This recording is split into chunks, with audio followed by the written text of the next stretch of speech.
We will hear argument this morning in Case 25-365, Trump versus Barbara. General Sauer. Mr. Chief Justice, and may it please the Court. The Citizenship Clause was adopted just after the Civil War to grant citizenship to the newly freed slaves and their children, whose allegiance to the United States had been established by generations of domicile here. It did not grant citizenship to the children of temporary visitors or illegal aliens who have no such allegiance.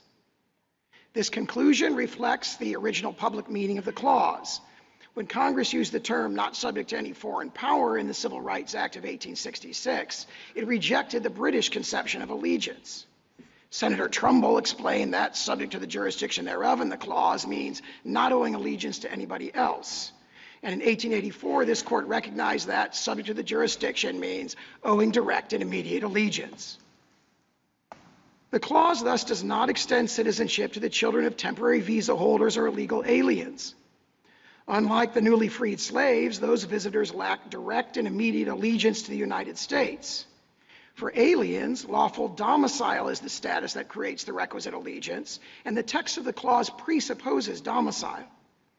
For decades following the clause's adoption, commentators recognized that the children of temporary visitors are not citizens, and illegal aliens lack the legal capacity to establish domicile here. Unrestricted birthright citizenship contradicts the practice of the overwhelming majority of modern nations. It demeans the priceless and profound gift of American citizenship. It operates as a powerful pull factor for illegal immigration and rewards illegal aliens who not only violate the immigration laws, but also jump in front of those who follow the rules. It has spawned a sprawling industry of birth tourism, as uncounted thousands of foreigners from potentially hostile nations have flocked to give birth in the United States in recent decades, creating a whole generation of American citizens abroad with no meaningful ties to the United States. I welcome the Court's questions. General Sauer, before we get into the broader national issues, would you start with Dred Scott? Dred Scott was a case about state citizenship. It was a diversity case.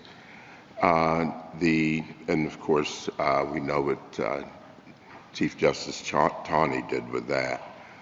How does the Citizenship Clause respond specifically to Dred Scott and answers or changes or corrects its answer as to citizenship? The other point is the Citizenship Clause refers not just to national citizenship, but also to state citizenship. Are we to have two different definitions for those?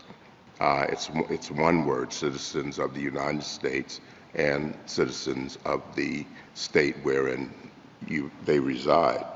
So as you begin, I'd like you to go back at the beginning and be more specific about the answer, and I want you to explain whether or not those two definitions are the same or related, and what state citizenship is based on.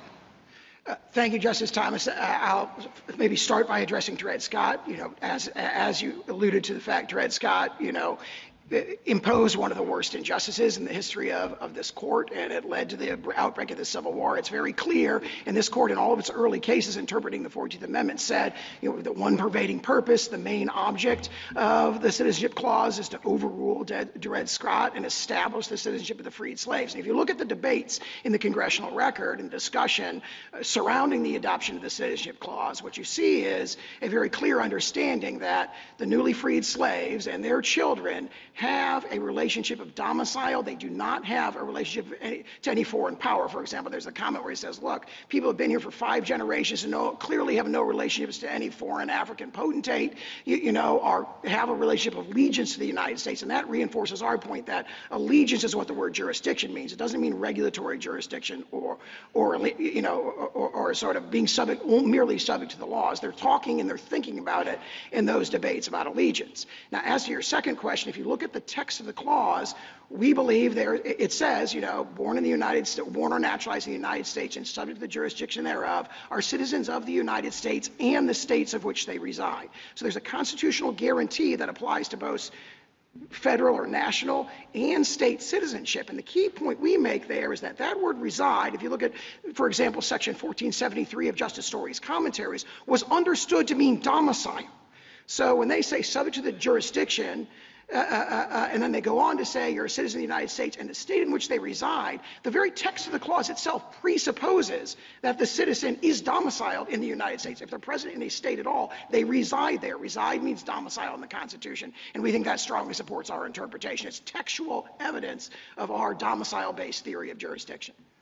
Well, starting with that theory, you obviously put a lot of weight on subject to the jurisdiction thereof.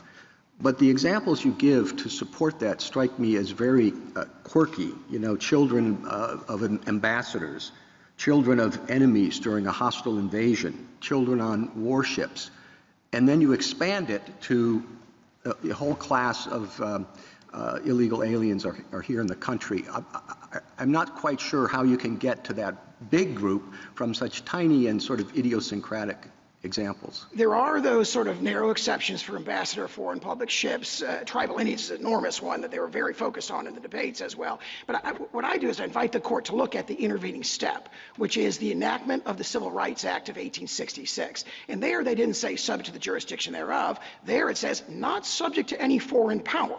Now, if you go back to Blackstone and Calvin's case, they say it does not matter if you are subject to any foreign power. If you are born in the king's domains, you have this indefeasible duty of allegiance to the king at any time. So there's a clear repudiation in the Civil Rights Act. The Civil Rights Act is this breakwater which makes it very, very clear that they are not thinking about allegiance in the terms of like the British common law. They've adopted the Republican conception of allegiance. So it's from not subject to any foreign power, and then the debates just a couple months later make it very clear that they're recodifying the same conception. They were dissatisfied with the potential ambiguity in the phrase Indians not taxed, and they adopted subject to the jurisdiction thereof. And one of the strongest statements of this is Senator Trumbull's statement that I quoted at the beginning, where he says, he's asked, what does that mean, subject to the jurisdiction thereof? And he says, it means not owing allegiance to anybody else. That is what it means. And this court picked up on that in Elk against Wilkins when it says, it uses, completely subject to the political jurisdiction, not mere regulatory jurisdiction. What do you do with Wong Kim Ark's quote of Daniel Webster, who said, independently of a residence, with intention to continue such residence, independently of any domiciliation, independently of the taking of any oath of allegiance or renouncing any former allegiance, it is well known that by the public law, a non-citizen, while he is here in the United States, owes obedience to this country's laws. Now, the examples that Wong R. Kim used as exceptions are situations in which there was not temporary allegiance to the United States. The children of foreign diplomats whose only allegiance was to their foreign country, and or occupied territory residents, including those citizens in Maine who had been occupied by the British forces. The U.S. had no control over them. And the whole theory of the Indian tribes was similar. The Indian tribes were analogized to foreign diplomats. So what do we do with that? I'd say two things. First, as the Indian tribes, we think that's a case that strongly supports us because, of course, by 1866 and 1868, there was strong understanding that the Indian tribes were subject to the United States' regulatory jurisdiction. But not the same way that temporary foreigners were, meaning there was a real debate going on whether the U.S. actually had jurisdiction over Indian tribes. That's why our cases, for the longest time, until that was finally settled, said, absent some act of Congress, our laws don't apply. U.S. laws don't apply to Indians on Indian lands, correct? I believe you look at the Rogers decision, for example, that we cite in our brief, where they say that they are subject to the United States. That's later. I'm talking at the time. Yes, at the time. So as to 1817. So what do you do during the debates of the 1866 Civil Rights Act and of the 14th Amendment with the entire discussion of the people who opposed the amendment, who kept saying we can't pass it because we're making citizens of gypsies who have no allegiance to anybody, and we're going to make citizens of Chinese people who can't be citizens because we're not going to permit them to be citizens. What do we do with those debates and the fact that the proponents of both acts said everyone who's born in the U.S. will be citizens?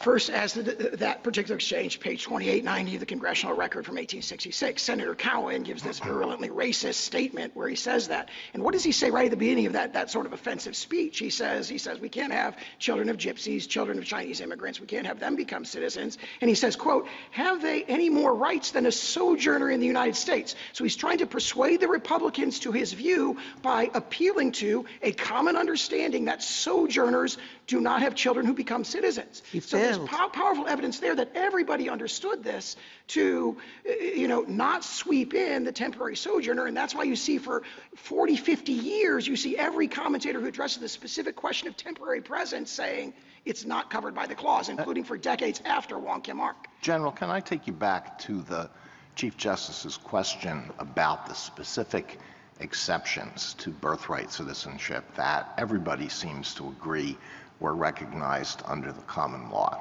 And it brings up an important principle about how we interpret the law.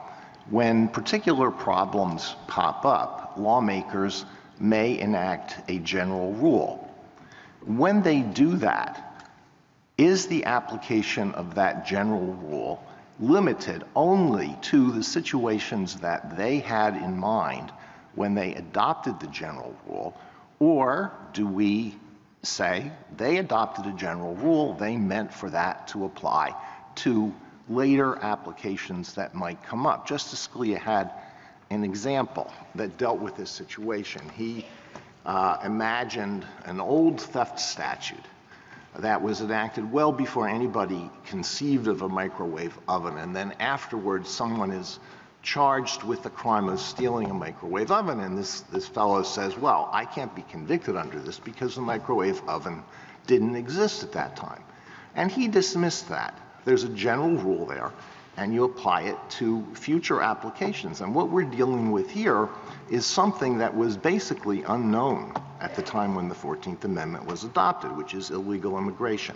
So how do we deal with that situation when we have a general rule? Yeah, I strongly agree with the way that you framed it, that there is a general principle, that's a broad principle that's adopted in the phrase subject to the jurisdiction thereof. And we submit that our theory of allegiance and domicile-based allegiance is what explains those specific exceptions that everybody was aware of, but it is broad enough to sweep in future situations. And as you pointed out, illegal immigration did not exist then. Now, the problem of temporary visitors did exist. And it's very interesting that as you look at pages 26 and 28 of our brief, commentators going from 1881 until 1922 are uniformly saying the children of temporary visitors are not included. Now that logic, we say, it naturally extends. It's really an a fortiori case. If you have someone who enters illegally, by the 1880s there are restrictions on immigration. If you've entered illegally, it's kind of a well-established principle of law going back to the Code of Justinian that says you're not allowed to be there. You don't have the legal capacity to create domicile there. But I think, General Sauer, that what you just said suggests that you can't be arguing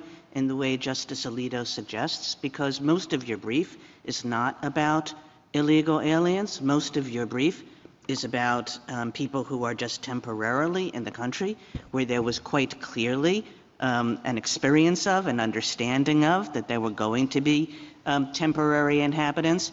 And your whole theory of the case is built on that group. You don't get to talking about undocumented persons until quite later and at much lesser, I think it's like 10 pages to 3 pages or something like that. So you can't really be going with Justice Alito's theory. You must be saying that there is a principle that developed, that was there at the time of the 14th Amendment. Isn't that right? We agree there's a principle there at the 14th Amendment. It is jurisdiction means allegiance, the allegiance of and this very strongly reflected in the 19th century sources, the allegiance of an alien present in another country is determined by domicile. And that goes back to the Venus and the Pizarro. It goes through the Katza affair in 1853. It comes right up to Fong Yui Ting and Lau Ao Bu that are decided shortly before Wong Kim Ark. So that's the principle. That principle clearly applies here. I also respectfully disagree with that. And I guess, Mr. General Sauer, You know, where does this principle come from? Allegiance, domicile. Allegiance, I think you point to a Lincoln funeral speech as your primary example of where this principle comes from. It's certainly not what we think of when we think of the word jurisdiction, and I appreciate that jurisdiction has many meanings, but you know, the first meaning is like, if you're subject to jurisdiction, you're subject to the authority of. One doesn't say, oh, what that means is a certain kind of allegiance that domiciliaries have and nobody else does. So the text of the clause, I think, does not support you. I think you're sort of looking for some more technical, esoteric meaning. And then the question comes, okay, if the text doesn't support you, if there's a real history of people using it that way, but as far as I can tell, you know, at the time of the 14th, you're using some pretty obscure sources to get to this concept. Well, I take it straight from the framers' mouths. So, for example, Senator Trumbull was asked, what does jurisdiction mean? He means subject to the jurisdiction. He said, what does that mean? He says it means not owing allegiance to anybody else. He is the principal framer of the Civil Rights Act of 1866. Representative Bigham, who's the framer of the 14th Amendment, is asked, what does it mean in the congressional record at page 1291? He says, within the jurisdiction of the United States of parents not owing allegiance to any foreign sovereignty. And we've cited many, many examples where the congressional debates reflect that. Then you referred to the oration of George Bancroft. That's one of probably 16 sources, but there's at least 13, counting that one in the 12 treatises we cited, pages 26 to 28 of our brief. There is over a dozen sources that specifically address temporary sojourners. In the 5 decades after the enactment of the amendment, every single one of them says, well, temporary sojourners, their children are not included, including for 2 decades after Wong Kim Ark. So if domicile's the key linchpin to your argument, and I take it that it is, do we look at how domicile was understood in 1868, or do we look at it how it's understood today in context of the INA? The 1868 understanding, I'm not aware of a strong difference between those. Well, here's where I'm going with it. I'm just working within your argument for a moment. Today, you can point to laws against immigration that are much more restrictive than they were in 1868. We really didn't have laws like that we do today until maybe 1880. So if somebody showed up here in 1868 and established domicile, that was perfectly fine without respect to anything, any immigration laws. There they were. And so why wouldn't we, even if we were to apply your own test, come to the conclusion that the fact that someone might be illegal is immaterial? I would first cite Wong Kim Ark on that point, because Wong Kim Ark says you're... Well, I'm not sure how much you want to rely on Wong Kim Ark. But there is a statement in there that says, so long as they are permitted to be here. So Wong Kim Ark, keep in mind that by the time they decide Wong Kim Ark in 1898... but that's 1898. Now I'm looking at 1868. You're telling me is when I should look, and the test for domicile. And the stuff you have about unlawfully present, it's like Roman law sources you're going to. First and second restatements as well, and decisions of this court. So it wouldn't be the INA that would control whether you're capable of having domicile. It would be whatever the law was in 1868. I think that this is addressed by my exchange with Justice Alito from earlier, which is that this concept, jurisdiction, baking in allegiance and domicile, so Congress is applied could continually restrict who may lawfully be present more and more, and you'd say that would be incorporated into it, even though you're telling us to apply the original meaning of 1868. The original meaning of domicile. And so the question is there any argument that the framers intended to preclude Congress from dictating who can and who cannot establish a lawful domicile here? I don't see any evidence of that in the congressional record, so it's a natural extension. Whose domicile matters? I mean, it's not the child, obviously. It's the parents you'd have us focus on. And, what if, is it the husband? Is it the wife? What if they're unmarried? Whose domicile? Well, in the executive order, it draws a distinction between the mother and the father. It's really the mother's domicile. I think that would matter. Well, but 1868 matters, you're telling us. So what was the answer? The 1868 sources talk about parental. I'm not aware of them drawing a distinction between mother or father, but they say the domicile of the child follows the domicile of the parents. And how are we going to determine domicile? I mean, would we use contemporary sources on what qualifies as domicile in a state, or do we look in 1868 And do we have to do this for every single person? And again, I don't see a strong distinction between those because, of course, domicile is a high-level concept, has been pretty consistent over centuries, which is lawful presence with the intent to remain permanently. That domicile, when you come to a new nation, you say, I'm here to stay, you become part of their political community, and you become akin to a citizen. And that's reflected very strongly in the case I cited before. And just to circle back to Justice Kagan's point, it's striking that in none of the debates do we have parents discussed. We have the child's citizenship, and the focus of the clause is on the child, not on the parents. And you don't see domicile mentioned in the debates. The absence is striking.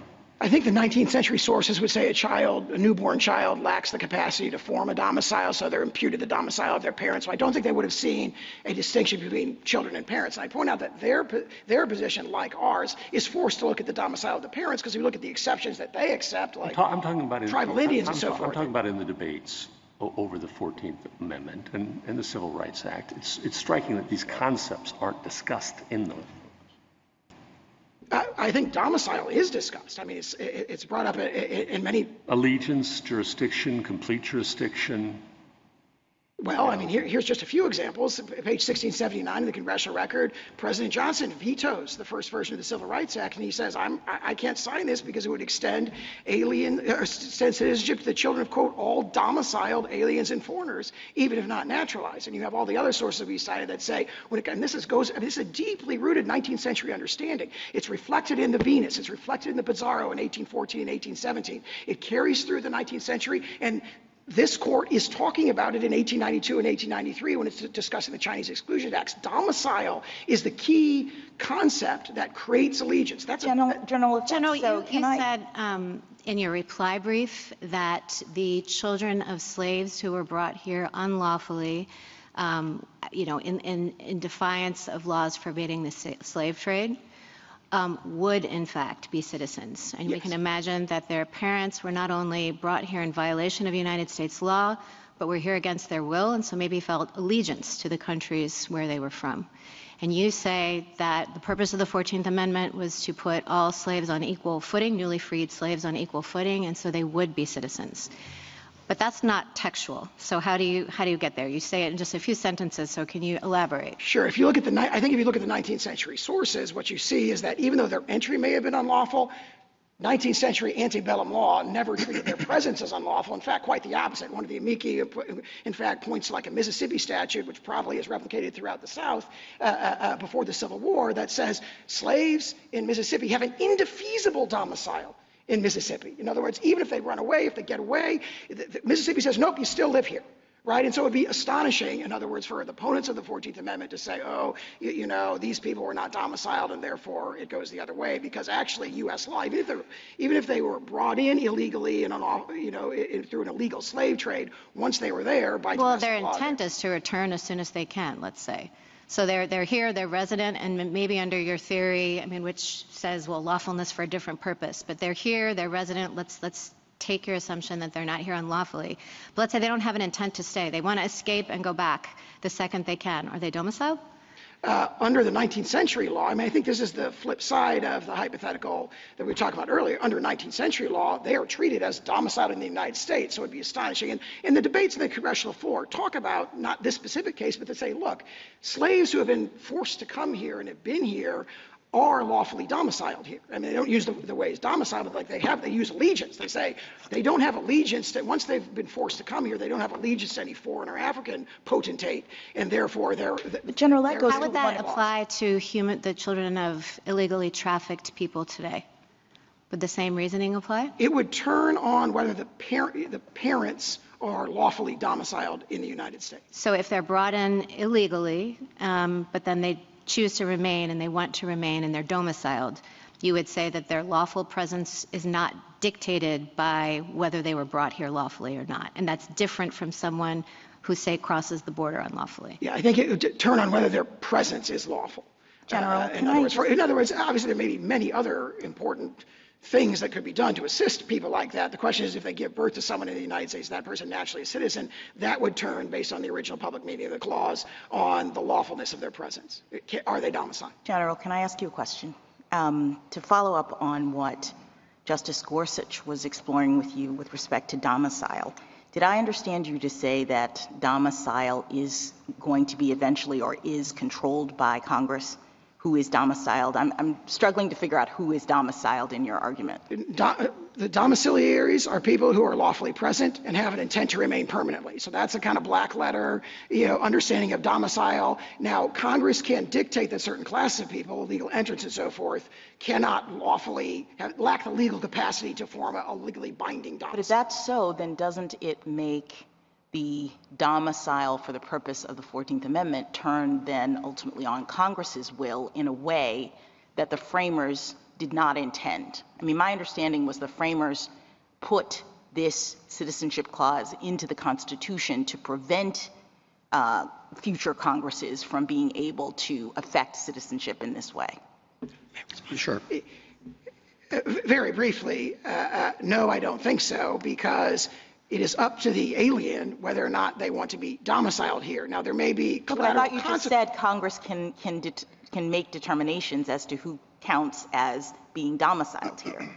So if that's true, then it ultimately would impact, in your theory, whether or not this person can claim that they have citizenship for 14th Amendment purposes based on Congress's determination. And I just thought that's what the 14th Amendment was trying to get away from.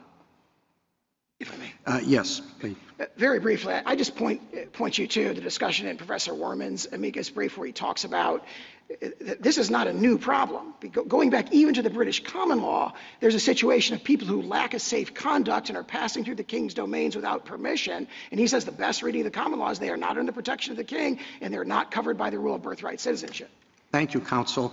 You mentioned in your briefing and also this morning the problem of birth tourism. Do you have any information about how common that is or how significant a problem it is?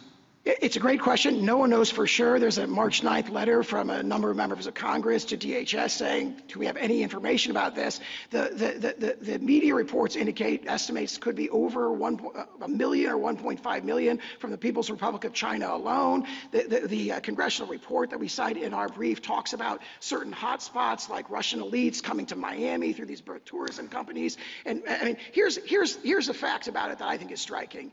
Media reported as early as 2015 that based on Chinese media reports, there are 500 birth tourism companies in the People's Republic of China whose business is to bring people here to give birth and return to that nation. Having said all that, you do agree that that has no impact on the legal analysis before us? I think it's, I quote what Justice Scalia said in his Hamdan dissent, where their interpretation has these implications that could not possibly have been approved by the 19th century framers of this amendment. I think that shows that they've made a mess, their interpretation has made a mess of the provision. Well, it certainly wasn't a problem in the 19th century. No, but of course, we're in a new world now, as Justice Alito pointed out to, where 8 billion people are one plane ride away from having a child who's a U.S. citizen. Well, it's a new world. It's the same Constitution. It is, and as Justice Scalia said, I think in the case that Justice Alito was referring to, you've got a constitutional provision that addresses certain evils, and it should be extended to reasonably comparable evils. He said that about statutory interpretation. I think the same principle applies here, and I think we quote that in our brief. Thank you. Justice Thomas, anything further? Generally, you're getting a lot of questions about immigration, and they harken back, of course, to the citizenship, which is defined in or set out in the 14th Amendment.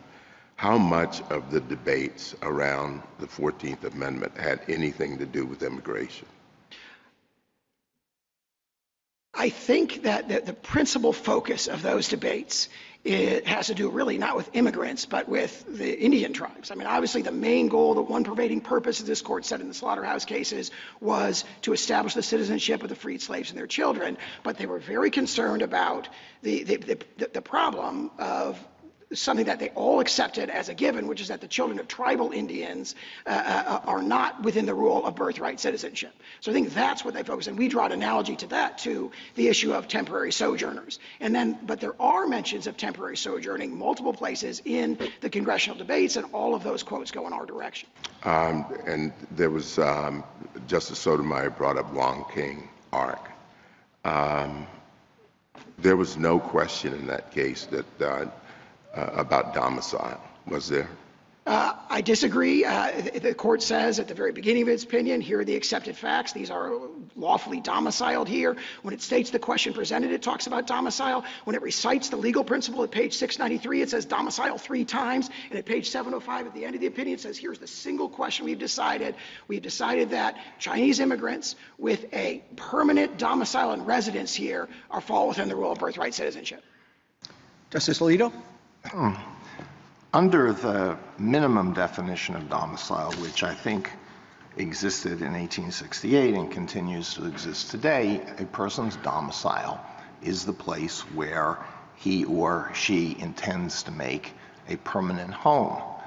Now, normally, you would think that a person who is subject to arrest at any time and removal could not establish a domicile.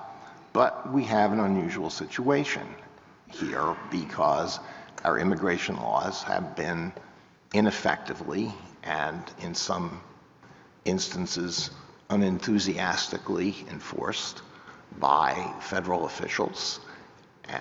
So there are people who are subject to removal at any time if they are apprehended and they go through the proper procedures. But they have in their minds made a permanent home here and have established roots. And that raises a humanitarian problem. And I wonder if you could address that. If I may, one legal and one humanitarian. The legal point is if you look at those cases, for example, Carson against Reed, Park against Barr, this court's decisions in Elkins and Toll against Marino, they talk about the legal capacity to create a domicile, excluding someone who may have the subjective intent, which otherwise would be determinative, as being excluded. On the humanitarian point, I would point out, as I said at the beginning, Justice Alito, that the United States rule of nearly unrestricted birthright citizenship is an outlier among modern nations. It's a very small minority of nations that have that rule. For example, every nation in Europe has a different rule, and the notion that they have a huge humanitarian crisis as a result of not having unrestricted birthright citizenship, I don't think is a strong argument. And I point out, obviously, for reliance-related reasons, this executive order applies only prospectively, and we ask the court to rule only prospectively. Justice Sotomayor? I agree with you what the European nation's rule is, but England was always different, wasn't it? Not until 1983 it changed. That's not quite true. The Wong Kim Ark does a wonderful job of laying out the English rule. And you claim it was different, but there isn't any treatises or scholars who say it's different. English rule was always by birth. Other countries were not by birth. Let me just go to the implications of what you're asking us to do. You are asking us to overrule Wong Kim Ark? Well, Wong Kim Ark's parents were domiciled in the U.S., but they owed loyalty to China. They eventually returned to China. So they didn't have a primary allegiance to the United States. So you're not asking that. Are you asking us to overrule, then, our cases, one of which said that a child of illegal aliens was a citizen? You're asking us to overrule that. No, first of all, we're not asking you to overrule Wong Kim Ark. We agree with the holding of Wong Kim Ark and much of the reasoning. And then as to those later cases starting in 1966, where the court makes sort of, unreasoned references to this issue. Wait a minute, in top Ulus, the respondent unlawfully overstayed her visa and gave birth to a child here. The court, Harlan II, wrote, the child is, of course, an American citizen. That person wasn't domiciled here lawfully. So you're asking us to overrule that case? I wouldn't say we're asking you to overrule. We think that's similar to a drive-by jurisdictional ruling where there's a simple statement that's not debated. There's no further analysis of it. There's really an assumption there. And we think that's similar to cases where the court just assumes jurisdiction without discussing it. When we ruled in Trind that Indians could not become citizens, the government then after began to unnaturalize many Indians who had been sworn in as citizens. You asked us to concentrate only on the prospective nature of the citizen's order. But the logic of your position, if accepted, is that the next this president or the next president or a Congress or someone else could decide that it shouldn't be prospective. There would be nothing limiting that, according to your theory. If, as we asked, the court confines its ruling to prospective relief only, which it did in No, I'm Sessions. saying to you, that's what you're asking us for relief right now.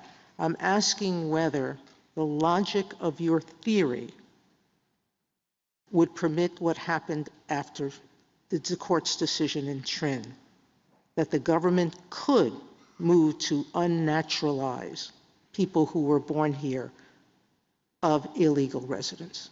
No, we believe the court should do what it did in Sessions against Morales-Santana, where there was a ruling that would have deprived people who are already citizens of citizenship, and the court said this applies prospectively only, and we think that's the appropriate course here. But that's not what we did in Trin. We think that Sessions provides the proper course here, and that's what we're asking. We are not asking for any retroactive relief. Justice Kagan? General, I think even your brief concedes that the position you're taking now is a revisionist one with respect to a substantial part of our history. And I think that that's in large part because of Wam Kim Ark and the way people have read that case, which of course was in the late 19th century, and have read it ever since then. And what that case suggests is, I mean, there's a very clear rationale. You say, oh, it says the word domicile a bunch of times, which it does. It's a long opinion. It says a lot of things. But the rationale of the case is really quite clear. It says there was this common law tradition. It came from England. We know what it was. Everybody got citizenship by birth, except for a few discrete categories, which were the ones that the Chief Justice mentioned at the beginning. And that tradition carried over to the United States. And then what the 14th Amendment did was accept that tradition and not attempt to place any limitations on it. And so that was the clear rationale, a clear rationale that is diametrically different from your rationale. And everybody took Wam Kim Ark to say that, and to say that as a result of that, of course, birthright citizenship was the rule. And I think everybody has believed that for a long, long time. And I guess my question is this.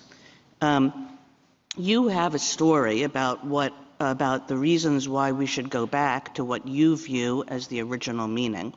And given the long history of this country's understanding about birthright citizenship, what would it take, what do you think it should take to accept that story in terms of the magnitude of the evidence that we would need to see in order to accept this revisionist theory and in order to change what I think people have thought the rule was for more than a century? Let me make 2 points in response to that, one historical and one legal. Historical point, I disagree with the way you've characterized the understanding of Wam Kim Ark, and I would point to something that's emphasized in their amici's briefs, which is in 1921, Richard Flournoy, who becomes a senior State Department official in the Roosevelt administration and pushes their theory as to temporary sojourners, writes a law review article in 1921 where he says, I think that children of temporary visitors should be citizens. But he admits that is not the understanding of Wam Kim Ark. He admits Wam Kim Ark did not hold that. And he admits that there's an array of authorities that go against him. He talks about careful and reliable, high authorities. And that's referring to the consensus that we point out in pages 26, 28 of our brief. We've got 12 treatises from 1881 to 1922 that all say, including for decades after Wam Kim Ark, that say children of temporary sojourners are not included. What happens between 1921 and the 1930s? Well, Mr. Flournoy became a senior State Department official, and he adopted that as the policy of the Roosevelt administration. So their argument is basically saying there wasn't this consensus going back to 1898. The consensus, as their own author admits, goes entirely in the opposite direction. For 50 years, right, for 50 years from the framing of the clause through the 1920s, maybe 60 years, the general understanding when it comes to what's at issue here and was not at issue in Wong Kim Ark is the children of temporary visitors do not become citizens under the clause. And then the legal point, you referred to the sort of concept of temporary local allegiance, and they rely on the Schooner Exchange, this theory that you've got temporary local allegiance. But if you actually look at page 572 of the congressional record, right at the beginning, introducing the Civil Rights Act, Senator Trumbull says, I said not subject to any foreign power. I wanted to say born in the United States and owing allegiance to the United States, but I was aware that there's a, quote, a sort of allegiance from persons temporarily resident in the United States whom we have no right to make citizens. So Senator Trumbull says the reason I haven't adopted the language and meaning that they say should be packed into these provisions is that everybody knows that the children of temporary visitors should not be citizens. Thank you, General. Justice Gorsuch? Just to follow up on that point, General, one interesting counterpoint about the understanding of Wong Kim Ark that followed with respect to temporary sojourners. And I take you've got your well-taken points. But there was, of course, John Marshall Harlan, the great dissenter, who dissented in Wong Kim Ark and later gave a bunch of lectures. And he posed the question about the sojourners. Suppose an English father and mother went down to the hot springs to get rid of the gout, and while there they have a child, now back in England. Is that child a citizen of the United States, born of the jurisdiction thereof by mere accident of birth? And he says, under Wong Kim Ark, he is. And he continues, I was one of the minority, and of course I was wrong. Now, I'm sure that was tongue-in-cheek, but now, what do you do with that? I'd say two things in response to that. First of all, he gave a speech, but we have 12 uncontradicted treatises that say the opposite, that is not what Wong Kim Ark means, and that's not the meaning of the clause. But also, I'd make a more fundamental point. When you're looking at Wong Kim Ark, one of the dissent has this dominant theme that like you can't be doing this because you can't make and we all agree, or it's obvious, that the children of temporary visitors do not become citizens. And how does the majority opinion address that? It says domicile 3 times when it recites the legal rule. It says permanent residence and domicile when it decides the holding. So the court should be bound by what it says. This is what we're deciding. And again, on page 75, it says this is the single question. Now, there's been a lot of discussion up to that point, but at the very end, they said the single question we've decided is the citizenship status of the children of Chinese immigrants with a permanent residence and domicile in the United States. Do you think Native Americans today are birthright citizens under your test and under your friend's test? I think so. Obviously, they've been granted citizenship by statute. Put aside the statute. Do you think they're birthright citizens? No, I think the clear understanding that everybody agrees in the congressional debates is that the children of tribal Indians are not birthright citizens. I understand that's what they said, but your test is the domicile of the parents, and that would be the test you'd have us apply today, right? Yes. So if a tribal Indian, for example, gives up allegiance to... Born today, birthright citizens. I think so on our test, yeah. If they're lawfully domiciled here. Okay. I'm not sure. I have to think that through, but that's my reaction. I'll take the yes. That's all right. And then I just want to ask you quickly about the INA, adopted in 1940 and 1952. It uses the same term as the Citizenship Clause, and one might have a pretty good argument. I'm sure you got some arguments along just these lines that it should be understood to mean whatever it meant in 1868. But there was a lot of water over the dam between those two things. And as your brief points out, by the Roosevelt administration, there's a pretty strong jus soli move. That is to say that the thin concept of jurisdiction, power over, is enough, a broader understanding of birthright. Would there be an argument for reading that statute under its original plain meaning at the time, 1940, 1952, to perhaps have a different meaning than the Constitution? We don't think that's the best interpretation. I give two reasons. One is it would be very surprising if a statute that says exactly the constitutional phrase subject to the jurisdiction thereof were interpreted to mean something totally different or to ossify a then current misunderstanding of the clause. We think that the best analogy here is probably state long-arm statutes. Take a sort of non-controversial example. State long-arm statutes routinely say we're going to exercise personal jurisdiction to the extent of due process. It takes the constitutional standard and it puts it in the statute, and nobody thinks that those ossify, are limited to the precedent, this court's precedents at the time they are enacted. Everyone thinks that that phrase, due process, incorporates, the developing law of due process and minimum context and so forth, including from this court. So we think that's the best analogy when you're looking at the constitutional phrase itself and you take it out of a freighted context. The natural interpretation is to say this reflects the objective meaning of the Constitution, and the objective meaning of the Constitution is its original public meaning in 1866 and 1868. Do you see any notable counterpoints to that argument? I'm sure there are arguments on the other side. We addressed them in their brief.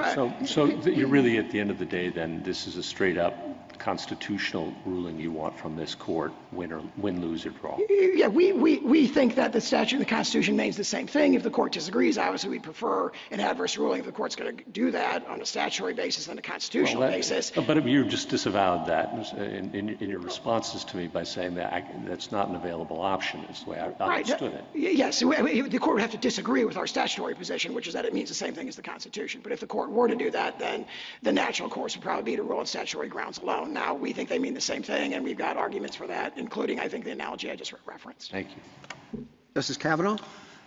General, how should we think about the text of the 14th Amendment, subject to the jurisdiction thereof, as distinct from the different language of the Civil Rights Act of 1866, which refers, as you know, to persons not subject to any foreign power?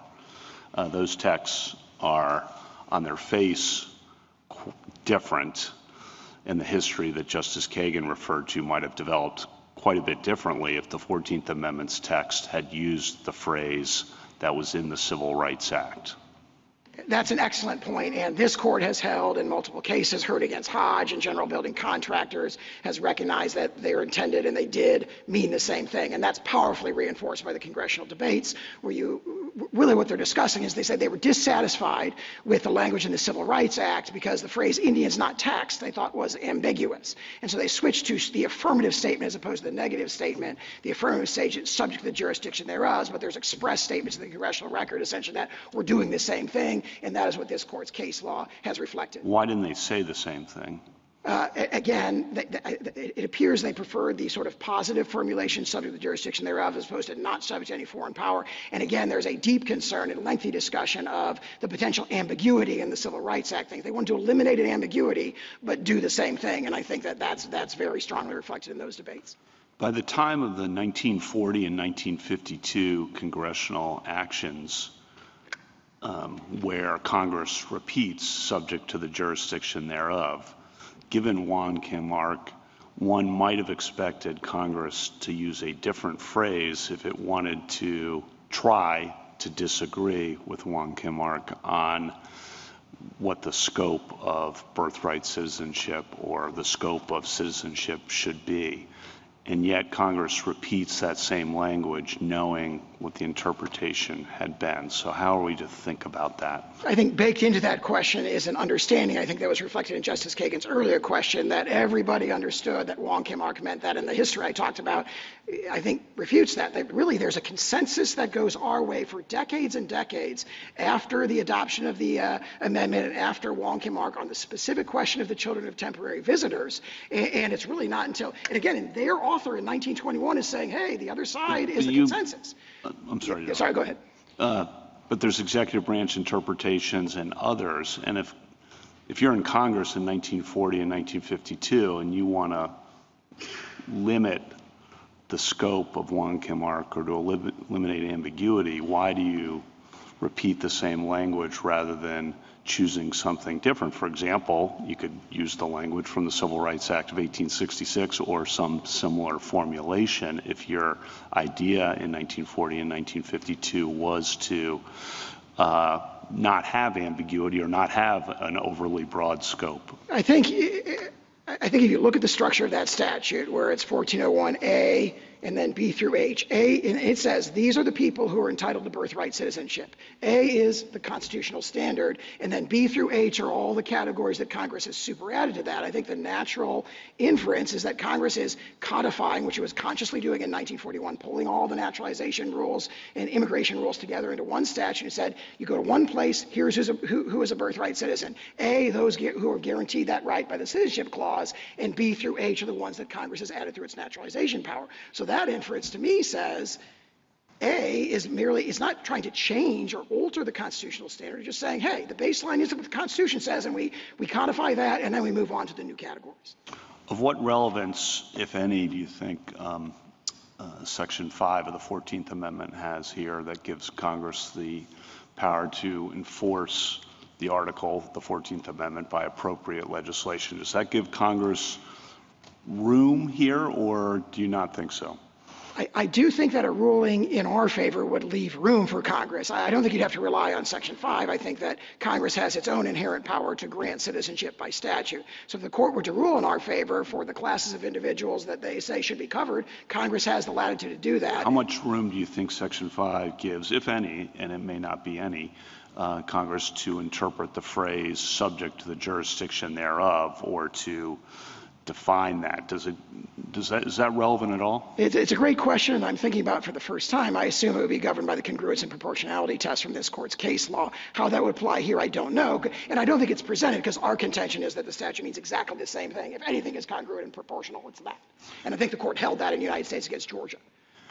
You've mentioned several times the practices of other countries, and that's obviously, as a policy matter, supports what you're arguing here, but obviously we try to interpret American law with American precedent based on American history. That's certainly what I try to do, and I think you try to do. And so why should we be thinking about, even though as a policy matter I get the point, thinking about, gee, European countries don't have this, or most other countries, many other countries in the world don't have this? Doesn't that, I guess I'm not seeing the relevance as a legal, constitutional, interpretive matter necessarily, although I understand it's a very good point as a policy matter. Yeah, I largely agree with that, and you can view it as being raised preemptively, defensively. I'm going first, but obviously the other side in their amici say, make it a prediction, end of the world type predictions, and our point is, it's a very small minority of countries. Almost every country, and certainly all European countries, have a different rule, and the world hasn't ended there. The other side, last one, the other side relies heavily, of course, on Wong Kim Ark, and you disagree with their interpretation. Oftentimes, when you are dealing with a constitutional precedent like this, you might argue, we disagree with that interpretation, but if you adopt their interpretation or agree with their interpretation of that precedent, you should overrule it. And you haven't made that argument here, and I'm just giving you an opportunity to explain why you haven't. Because we think it's totally unambiguous in Wong Kim Ark that the holding relates to domiciled aliens. And so we strongly agree with the holding. We think domicile was the touchstone, and we think that's not a coincidence for the reason I maybe speculate a little bit when I was talking to Justice Gorsuch about how the dissent raises this, and then the majority is like, we're putting domicile in there, so we know that the absurd conclusion that they say would come from this isn't there. But also domicile as kind of the sort of relationship that creates this relationship of allegiance that makes you part of a political community if you're an alien from another country. That's deeply rooted in their understanding when they're doing it. They've talked about domicile in Yikwo against Hopkins in the 1892 and 1893 cases, and there's this deeply rooted understanding, again, that goes all the way back to the early 19th century. So we think that's a really important conception. So I mean, we disagree with some of the dicta in Wong Kim Ark that we discuss, and we think there's dicta that goes our way that the other side overlooks. And we're not asking the court to overrule dicta. We just say don't follow erroneous dicta and don't apply it to this brand new situation that was not decided in Wong Kim Ark. Thank you. Justice Barrett? So General Sauer, I want to zoom out a little bit and think about jus soli and jus sanguinis. So as I understand it, at the time of the 14th Amendment, those were the two dominant approaches. Jus soli, the English common law, roughly following the soil. Jus sanguinis, roughly citizenship following the parents. Now, jus soli was very generous on the soil, the English common law, and so it extended citizenship to those born there who may not have been born of parent citizens. But jus sanguinis, if parents who are citizens and had a child abroad, then that child's citizenship followed the parents. So one thing that's puzzling me about your argument when I think about the ratification of the 14th Amendment, in many ways it would have made sense for them, and you acknowledge the jus sanguinis in citing Vattel, it would have made sense in some ways for them to say, okay, we're going to follow, if they wanted to accomplish what you're saying they wanted to accomplish, you could say, well, we're going to follow jus sanguinis because we're going to make it all right on parentage. But instead, the 14th Amendment, we're talking about subject to the jurisdiction thereof, but it also says born in the United States. So you have the jus soli kind of point there, but you're saying it narrowed that point by tying it to the citizenship of the parents, at least as to soil. But I take it you're not arguing that United States citizens who have children born abroad would qualify for birthright citizenship. So it's kind of a narrower view of both the traditional jus soli rule and a narrower view of the jus sanguinis rule. So why would they have done that? And if they were going to invent an entirely new kind of citizenship, like an American brand, why wouldn't we have seen more discussion of that in the debates? I think you do. And I would say, I think the right way to conceptualize it, it is a modified jus soli. Because even the British sources don't just say you're born here, you're a citizen. They say you're born here and you have to be under the protection of the sovereign. You have to have a relationship of allegiance. Allegiance is the word in Calvin's case. But they don't focus on the parents. It's the child. And your approach focuses on the parents' allegiance. Yeah, I'm not sure that that's true of the 19th century sources. It seems a little ambiguous, and I'm going to ask your friend on the other side of that question. Let me point out then that there are two criteria. One is birth on the soil, and the other is allegiance or allegiance. What we have is birth on the soil remains the same, right? And so they are, and that's why so much of Wong Kim Ark is actually we agree with, because they are adopting a modified British rule. They are not going the French rule, that Vattel talks about, where it's like who's the citizen. That had to be done by statute, as you pointed out, which it was in 1401. But what they've got is they say birth in the United States and subject to the jurisdiction thereof. That is talked about as allegiance, allegiance, allegiance in the congressional debates. But they were clearly not incorporating the British feudal monarchical conception of allegiance where it's indefeasible. Going back to the early 1700s, our nation had repudiated the notion that citizenship is indefeasible. The expatriation statutes for the late 1700s reflect that. And again, you look at the 1868 congressional report that we cite there, this is the same group of congressmen, Republican congressmen, and they say things like the U.S. Constitution itself is proof that Blackstone's theory of allegiance was not accepted. So they accept birth on U.S. soil, but then they take the concept of allegiance and give it its Republican, democratic, American understanding. And that's very, very, I think that makes a ton of sense. Okay, let's talk about its applications. So, there are some, I can imagine it being messy in some applications. So what would you do with what the common law called foundlings? The thing about this is then you have to adjudicate. If you're looking at parents, and if you're looking at parents' domicile, then you have to adjudicate both residence and intent to stay. What if you don't know who the parents are? I think there are marginal cases. That one, I think, has the benefit of being addressed in 1401F, where it talks about... Yeah, but what about the Constitution? Under the Constitution, domicile is a constitutional standard in all kinds of other situations. Well, and it's hard. Diversity jurisdiction, personal jurisdiction, sorry. Well, yeah, in a personal jurisdiction, 1332, diversity jurisdiction. And the thing is, it has to be litigated because it turns on intent. And both the virtue of both jus soli and jus sanguinis, whichever one you pick, it's a bright line rule. How would it work? How would you adjudicate these cases? You're not going to know at the time of birth for some people whether they have the intent to stay or not, including U.S. citizens, by the way. What if you have someone who is living in Norway with their husband and family, but is still a U.S. citizen, comes home and has her child here and goes back?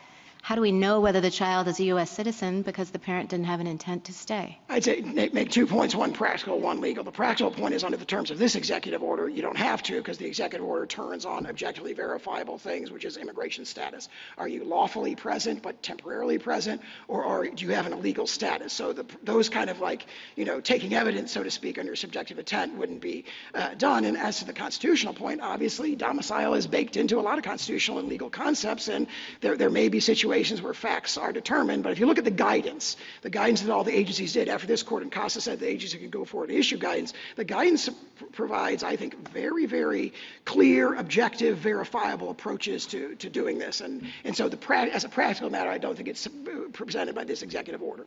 Thank you, General. Justice Jackson? Good morning, General.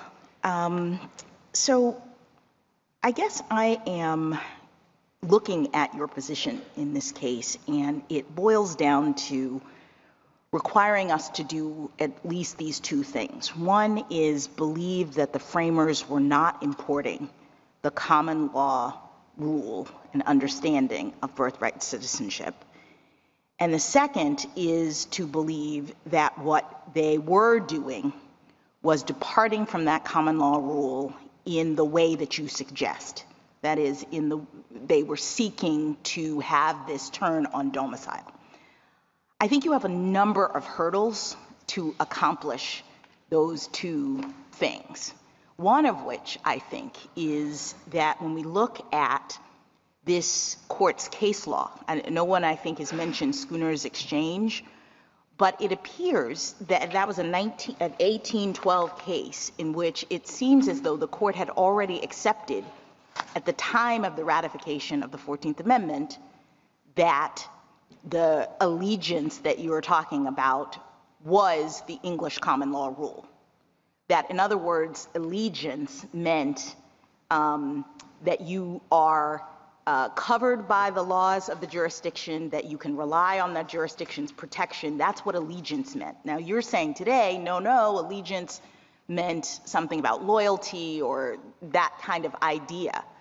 But if the Supreme Court had, prior to the 14th Amendment, established that allegiance meant the common law definition, I think your first hurdle is to help us understand why we would believe that when the 14th Amendment was ratified, the framers weren't just incorporating what we had previously said it meant.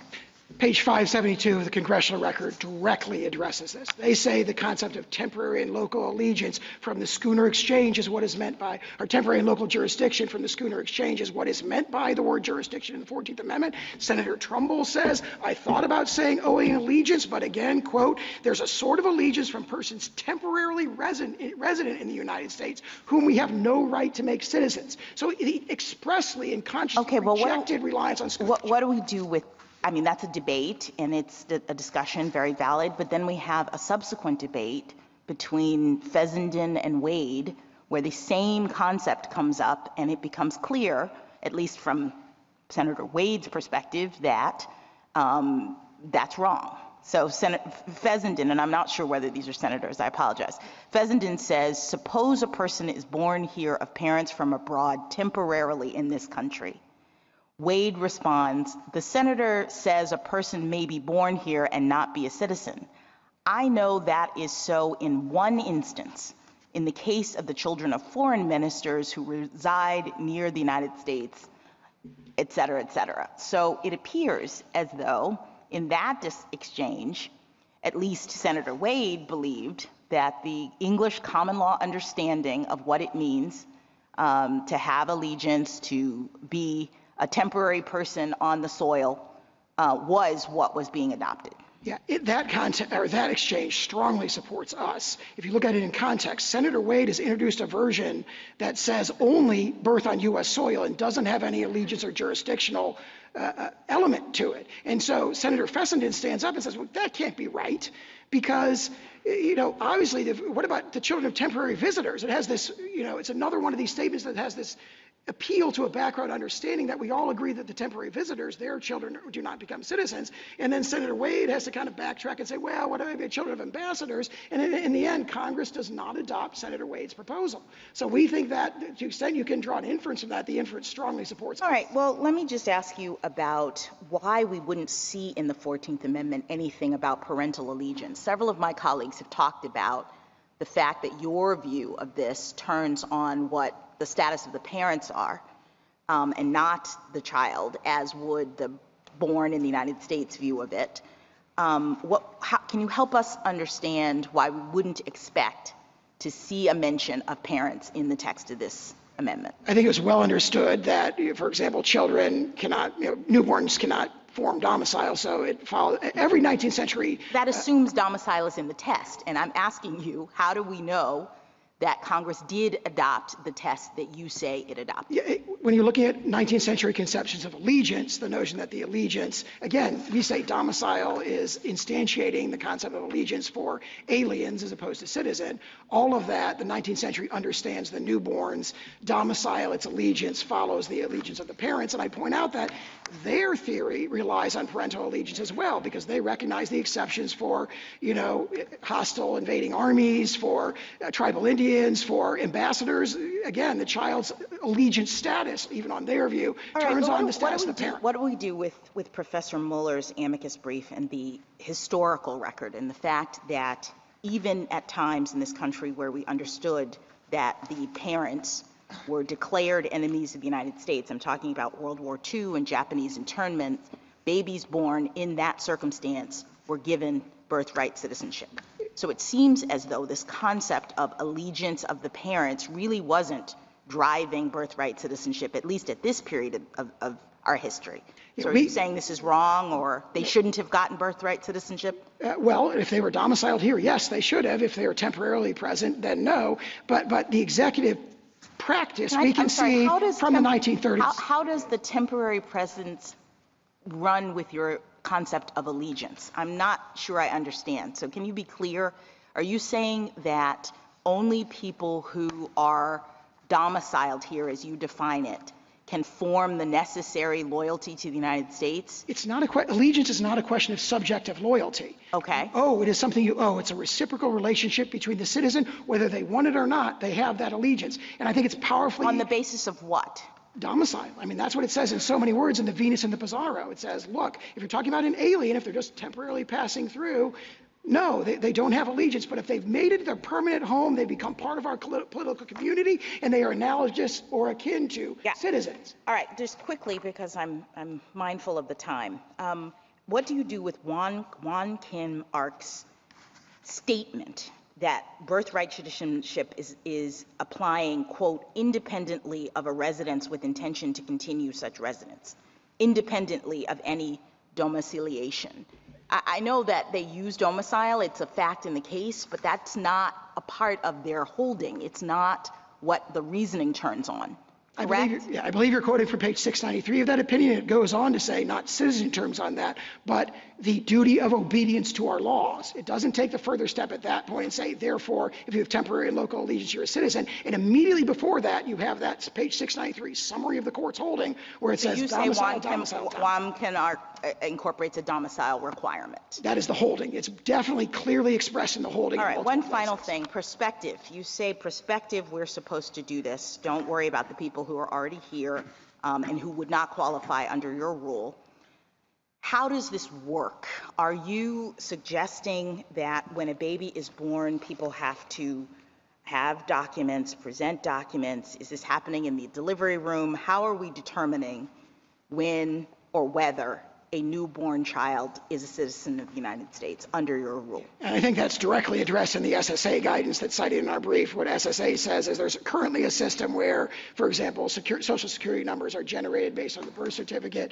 They say this can still be, for the vast majority of instances, completely transparent. You will still get a... No, not transparent. I'm just talking about the particulars, because now you say your rule turns on whether the person intended to stay in the United States. And I think Justice Barrett brought this up. So are we bringing pregnant women in for depositions? What are we doing to figure this out? No, as I pointed out earlier, the executive order turns on lawfulness of status.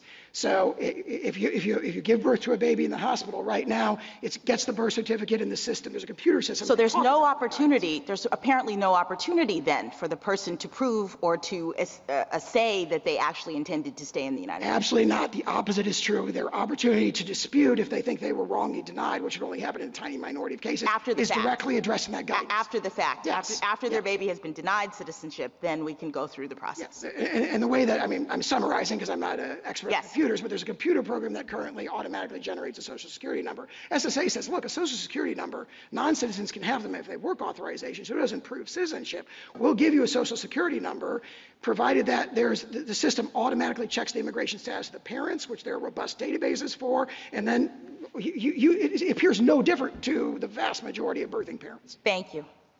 Thank you, counsel.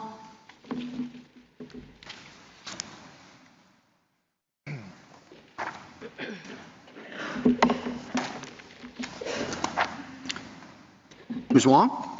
Mr. Chief Justice, and may it please the court, ask any American what our citizenship rule is, and they'll tell you, everyone born here is a citizen alike.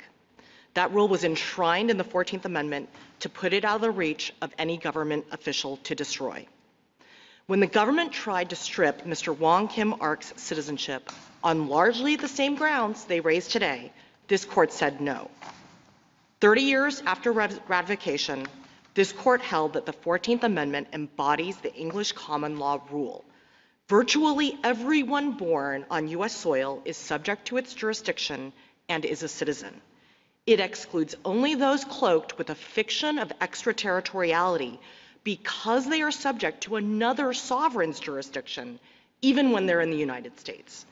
A closed set of exceptions to an otherwise universal rule. My friend has now clearly said that the government is not asking you to overrule Wong Kim Ark. That is a fatal concession, because Wong Kim Ark's controlling rule of decision precludes their parental domicile requirement. The dissent understood that, and the majority tells us 6 times in the opinion that domicile is irrelevant under common law. Lynch versus Clark was already the dominant American case on citizenship, and it held that the US-born daughter of temporary visitors from Ireland who took the baby back to Ireland with them, that daughter was a US citizen. Authorities, including Lincoln's Attorney General and Kent's commentaries, embraced Lynch, and Kent specifically talked about temporary sojourners' children being US citizens. Justice Field said in 1884 that reflected the general understanding. That understanding was confirmed by Congress with its 1940 Act. The 14th Amendment's fixed, bright-line rule has contributed to the growth and thriving of our nation. It comes from text and history. It is workable, and it prevents manipulation. The executive order fails on all those counts. Swaths of American laws would be rendered senseless. Thousands of American babies will immediately lose their citizenship. And if you credit the government's theory, the citizenship of millions of Americans, past, present, and future, could be called into question. All of this tells us the government's theory is wrong. I welcome the court's questions. There are 5 exceptions to citizenship that you do accept. Yes, depending on how many you count, Justice Thomas, how you count them. What is the underlying rule of law that you use to connect these 5 exceptions? Sure. So as I just said, all of the exceptions involve situations where that US-born child is not subject to the jurisdiction of the United States because that extraterritoriality, that fiction of extraterritoriality, the interaction of another sovereign between the United States' jurisdiction and that person applies to the child as well as to the parent. Everyone else born in the United States is subject to the United States' jurisdiction. To answer Justice Barrett's question to my friend, that's what sets those exceptions apart from other US-born persons. We've heard a lot of talk about Wong Kim Ark, and you dismiss the use of the word domicile in it. It appears in the opinion 20 different times, and including in the question presented and in the actual legal holding. And the government doesn't want it to be overruled because it's willing to rely on that particular fact in that case. Isn't it at least something to be concerned about, to say that since it's discussed 20 different times and has that significant role in the opinion that you can just dismiss it as irrelevant? Well, Mr. Chief Justice, I think we have to look at what the controlling rule of decision is in Wong Kim Ark. Justice Gray takes pains in the majority opinion to set out his analysis. He first starts with a premise that in construing the 14th Amendment Citizenship Clause, we look to the English common law. That was the rule that applied from the colonial era on, at least for the colonists and for European immigrants. He then says, look, Chief Justice Marshall tells us in the Schooner Exchange what subject to the jurisdiction means, again looking to the English common law. Under English common law, if you are born in the dominions of the sovereign, you owe natural allegiance, and those who are present in the dominions of the sovereign owe temporary allegiance for as long as they're present. The only exceptions, again, at common law were ambassadors, people born on foreign ships, and people who were born during periods of foreign occupation. He then gets to the government's favorite page, 693, where he says, look, we have had this rule in the United States as to citizenship, at least for white Americans, from before independence. The purpose of the 14th Amendment was to embrace that universal rule of birthright citizenship, to embrace and incorporate the common law exceptions with the single additional exception of the pre-existing exception for tribal Indians that we had in the United States, which is an analogous exception, and that's the closed set of exceptions. You can't make sense of the holding in the case without looking to the controlling rule of decision, which is the common law. And I think my friend agrees that under English common law, domicile was not relevant, and the children born to temporary visitors in the territory of the sovereign were always considered birthright citizens. Well, Ms. Wong, I mean, everything you say strikes me as, yeah, that's the way I read it too, but then what are those 20 domicile words doing there? Like, you can, take some of them and say, they were just summarizing the facts of the case, but not all of them. And why did they keep on, why did they sprinkle that in the opinion? Well, I think, again, those were the stipulated facts in the case. And it's clear we have textual evidence in the majority opinion that they were simply saying this is an a fortiori application of that controlling rule that comes from the English common law. Justice Gray writes, again, after setting out the English common law rule and the exceptions with the single additional exception for children of members of Indian tribes, that the amendment in clear words and manifest intent includes the children born within the territory of the United States of all other persons of whatever race or color domiciled within the United States. And as was pointed out earlier, the very next part of that same paragraph, he cites to Webster talking about Thrasher's case. And he says, people who are born in this country owe allegiance independently of a residence within, foreign nationals owe allegiance independently of a residence with intention to continue such residence, independently of any domiciliation, and independently of taking any oath of allegiance, which is totally contrary to both the government's theory of dual allegiance or partial allegiance and to the theory of domiciliation. I mean, I might agree with you if domicile had simply been sprinkled in the opinion, but in Wong Kim Ark, it's a long opinion, but it begins by saying, here's the question, and it ends by coming back to the question. And it says, here's the question, stated at the beginning of the opinion, namely, whether a child born in the United States of parents of Chinese descent who at the time of his birth are subjects of the Emperor of China, but have a permanent domicile and residence in the United States and are there carrying on business, and he states the diplomatic exception, and he says, for the reasons above stated, this court is of the opinion that the question must be answered in the affirmative. So why put domicile in? Sometimes it's hard to figure out what is the holding of the case. Here he tells us this is the holding of the case. Why put domicile in there? Well, it's just something, it's something irrelevant that he wanted to throw in. It's like, whether a child born in the United States of parents of Chinese descent who once resided at a particular address in San Francisco, who attempted to enter the country at the port of San Francisco. Why put it in if it's irrelevant? Well, Justice Alito, I'll give you two responses. The first is that, again, it was a stipulated fact. The second is that regardless of what the judgment in the case was, which again was an a fortiori application of the rule of decision, the rule of decision in Wong Kim Ark has binding precedential effect.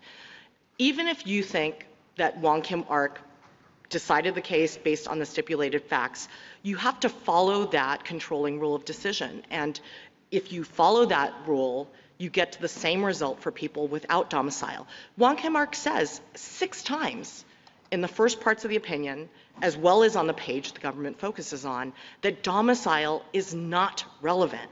Well, Ms. Wong, on that, what do we do with the fact that after Wong Kim Ark, at least some authorities took the view that the non-domiciliary question wasn't decided, remained open, and even continued to press the view that domicile is required? Now, I know you've got a lot of good stuff on your side, too, but what do we do with the fact that many sound legal authorities thought it remained an open question, even if one of them wasn't John Marshall Harlan? I liked your example from Justice Harlan's lecture here in D.C. So here's what I would say. All of the government's citations in their brief generally either were rejected by Wong Kim Ark expressly, if they predated Wong Kim Ark. If we're trying to understand how the legal community understood what happened in Wong Kim Ark, it seems to me it's a mess. So maybe you can persuade me otherwise. I think I can, Justice Gorsuch. First, as to the post-Wong Kim Ark authorities that the government cites, each one of them is inconsistent with Wong Kim Ark's reasoning or doesn't mention it at all. Most of them have very little reasoning at all. And in contrast, what we have on our side post-Wong Kim Ark is numerous federal court decisions around the time of Wong Kim Ark, between ratification and Wong Kim Ark, that said that domicile is not relevant. They cited Lynch versus Clark, which again was about the daughter of temporary sojourners. We have the 6th edition of Kent, which was cited in Wong Kim Ark, and of course was then cited after Wong Kim Ark was decided by many authorities, again discussing temporary sojourners. Anyone who wanted to know what the law of citizenship was under the 14th Amendment after Wong Kim Ark would go to the 6th edition of Kent, where he says in that footnote on page 38 that the rule was Lynch versus Clark and temporary sojourners' children are U.S. citizens. We have members of Congress speaking on the record on debates on immigration laws, where they were finally passing these immigration restrictions that Senator Cowan wanted. And they all stated either that Lynch was the rule, that Attorney General Bates had stated the rule, again citing Lynch, or Kent and stating the rule that everyone born in the U.S. is a citizen, and saying, look, children of Chinese immigrants, these immigrants who are unwelcome, these immigrants that Congress is now trying to bar from entering the United States, if their children born in the United States are citizens. We have in 1896, so a couple years before Wong Kim Ark, but in 1896, State Department regulation, which said the U.S.-born children of foreign nationals are U.S. citizens, excepting only the children of ambassadors. And then you have Marshall Woodworth, who is a U.S. attorney who writes in a law review article that he's talking specifically about temporary sojourners' children, and he says, I don't think that's a good rule from a policy perspective, but that's the general rule. Ms. Wang, can I offer a possible explanation for why Justice Gray made a point of putting domicile in what he said was the holding of the case? And it is this. Wong Kim Ark and his parents, had they come to the United States from Europe, could have been naturalized. But because they were Chinese, they could not be naturalized. And they had done everything that they could to make themselves Americans by establishing a domicile in the United States. And so that's what this was about. He couldn't get naturalized because of a racist law, but they had done everything they could to become part of the American society. At the same time, there were many, many men who were horribly exploited, brought to the United States to work on the Transcontinental Railroad, to work in mines. They were worked to death. They were treated horrifically, but they were not, they were overwhelmingly men. There wasn't an indication that they would stay here, they could stay here, they didn't have permanent homes. And the opinion is drawing a distinction between those two categories of people who would have been well understood at the time when Wong Kim Ark was decided. No, Justice Alito, I don't think that's a plausible explanation for why domicile is mentioned in Wong Kim Ark, because again, the controlling rule of decision based on the English common law and cases from Schooner Exchange to Lynch versus Clark to State versus Manuel, which was the North Carolina decision that said, look, the rule in the United States from independence on has been the English common law rule. That explanation would be inconsistent. But Ms. Wong, yes. isn't that explanation, I take Justice Alito's point, and I think he actually makes a good one in the sense that it could be that Justice Gray emphasized domicile to help the public accept the outcome of this case. You're suggesting that the emphasis on domicile was not a part of the rule, meaning he wasn't saying you had to be like a foreigner who is doing everything they can and who can't be naturalized, but he might have emphasized those facts in this case precisely because Chinese immigrants were unwanted, precisely because he had to get this out into the public and people were going to say, whoa, you're saying these people have to, this baby has to be a citizen? And so one could imagine that it was important from a standpoint of helping people accept this citizen rule under these circumstances to emphasize that these particular people in this case were in Justice Alito's first category.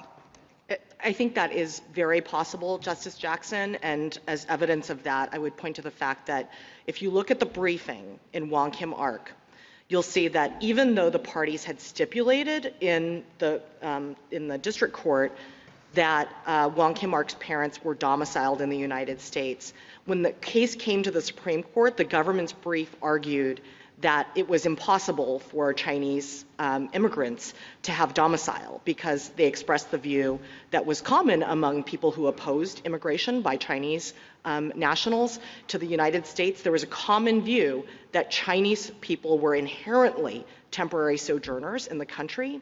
And so I do think it's possible, Justice Alito and Justice Jackson, that he was trying to dispel that notion and tell the government. Absolutely. That at least it reads as though he's trying to calm everyone down.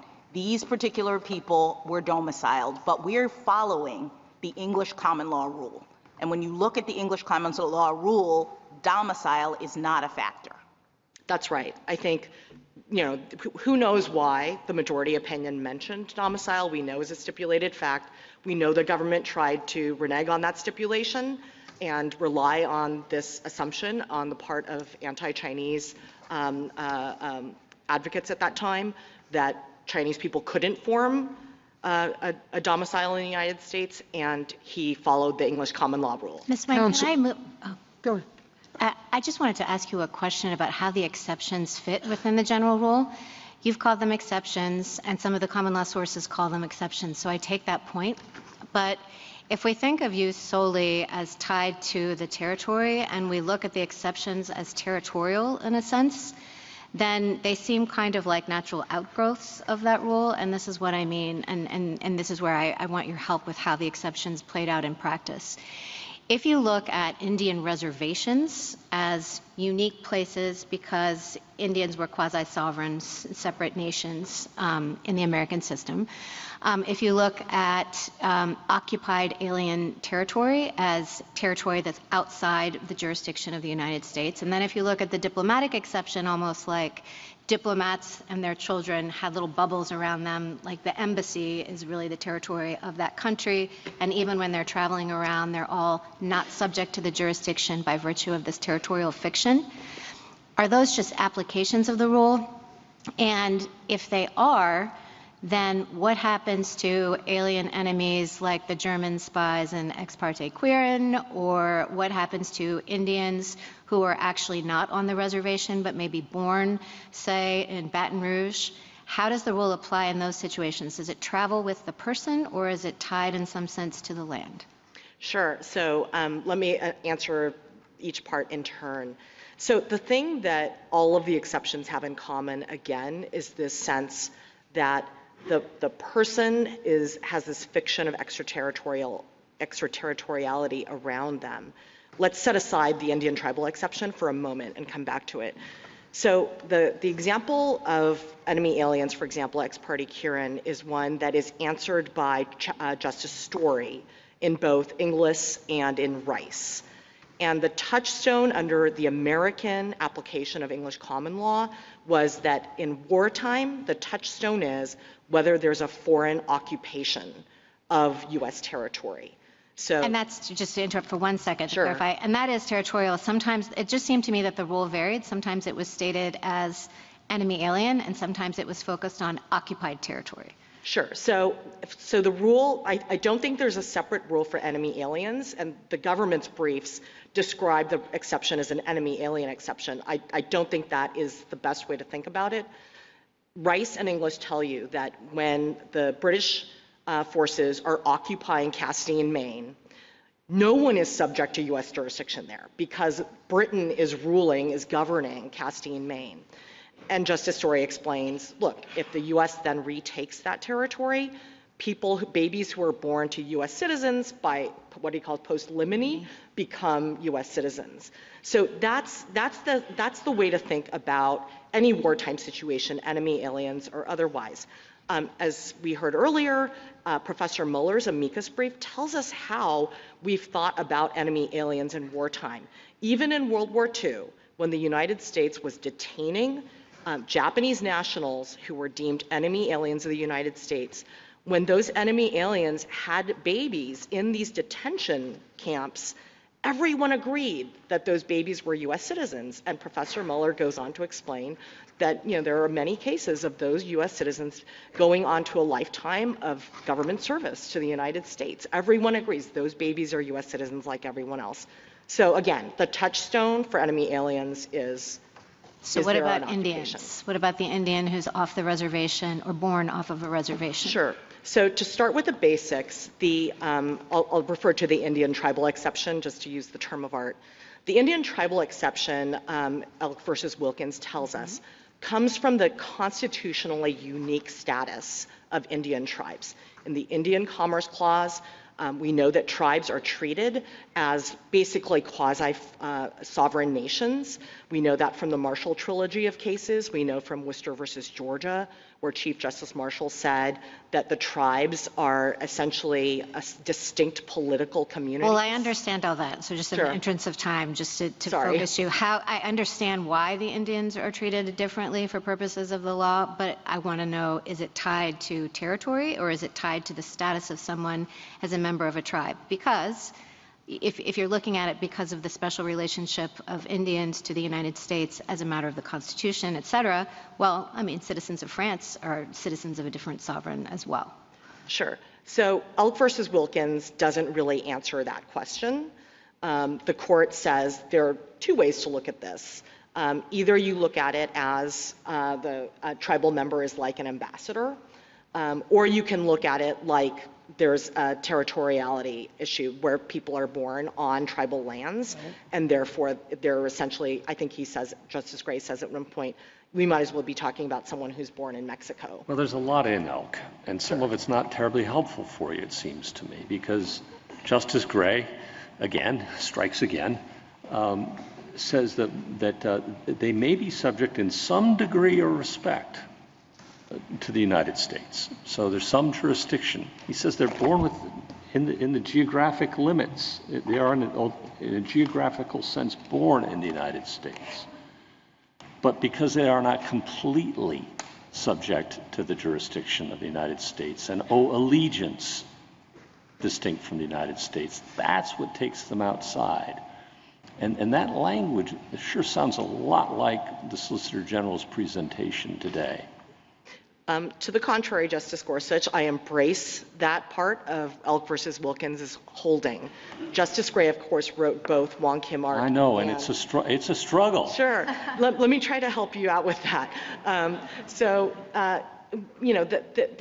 The government tries to make it seem as though what sets the exceptions apart, what defines the exceptions, is that the government has some maximum theoretical power.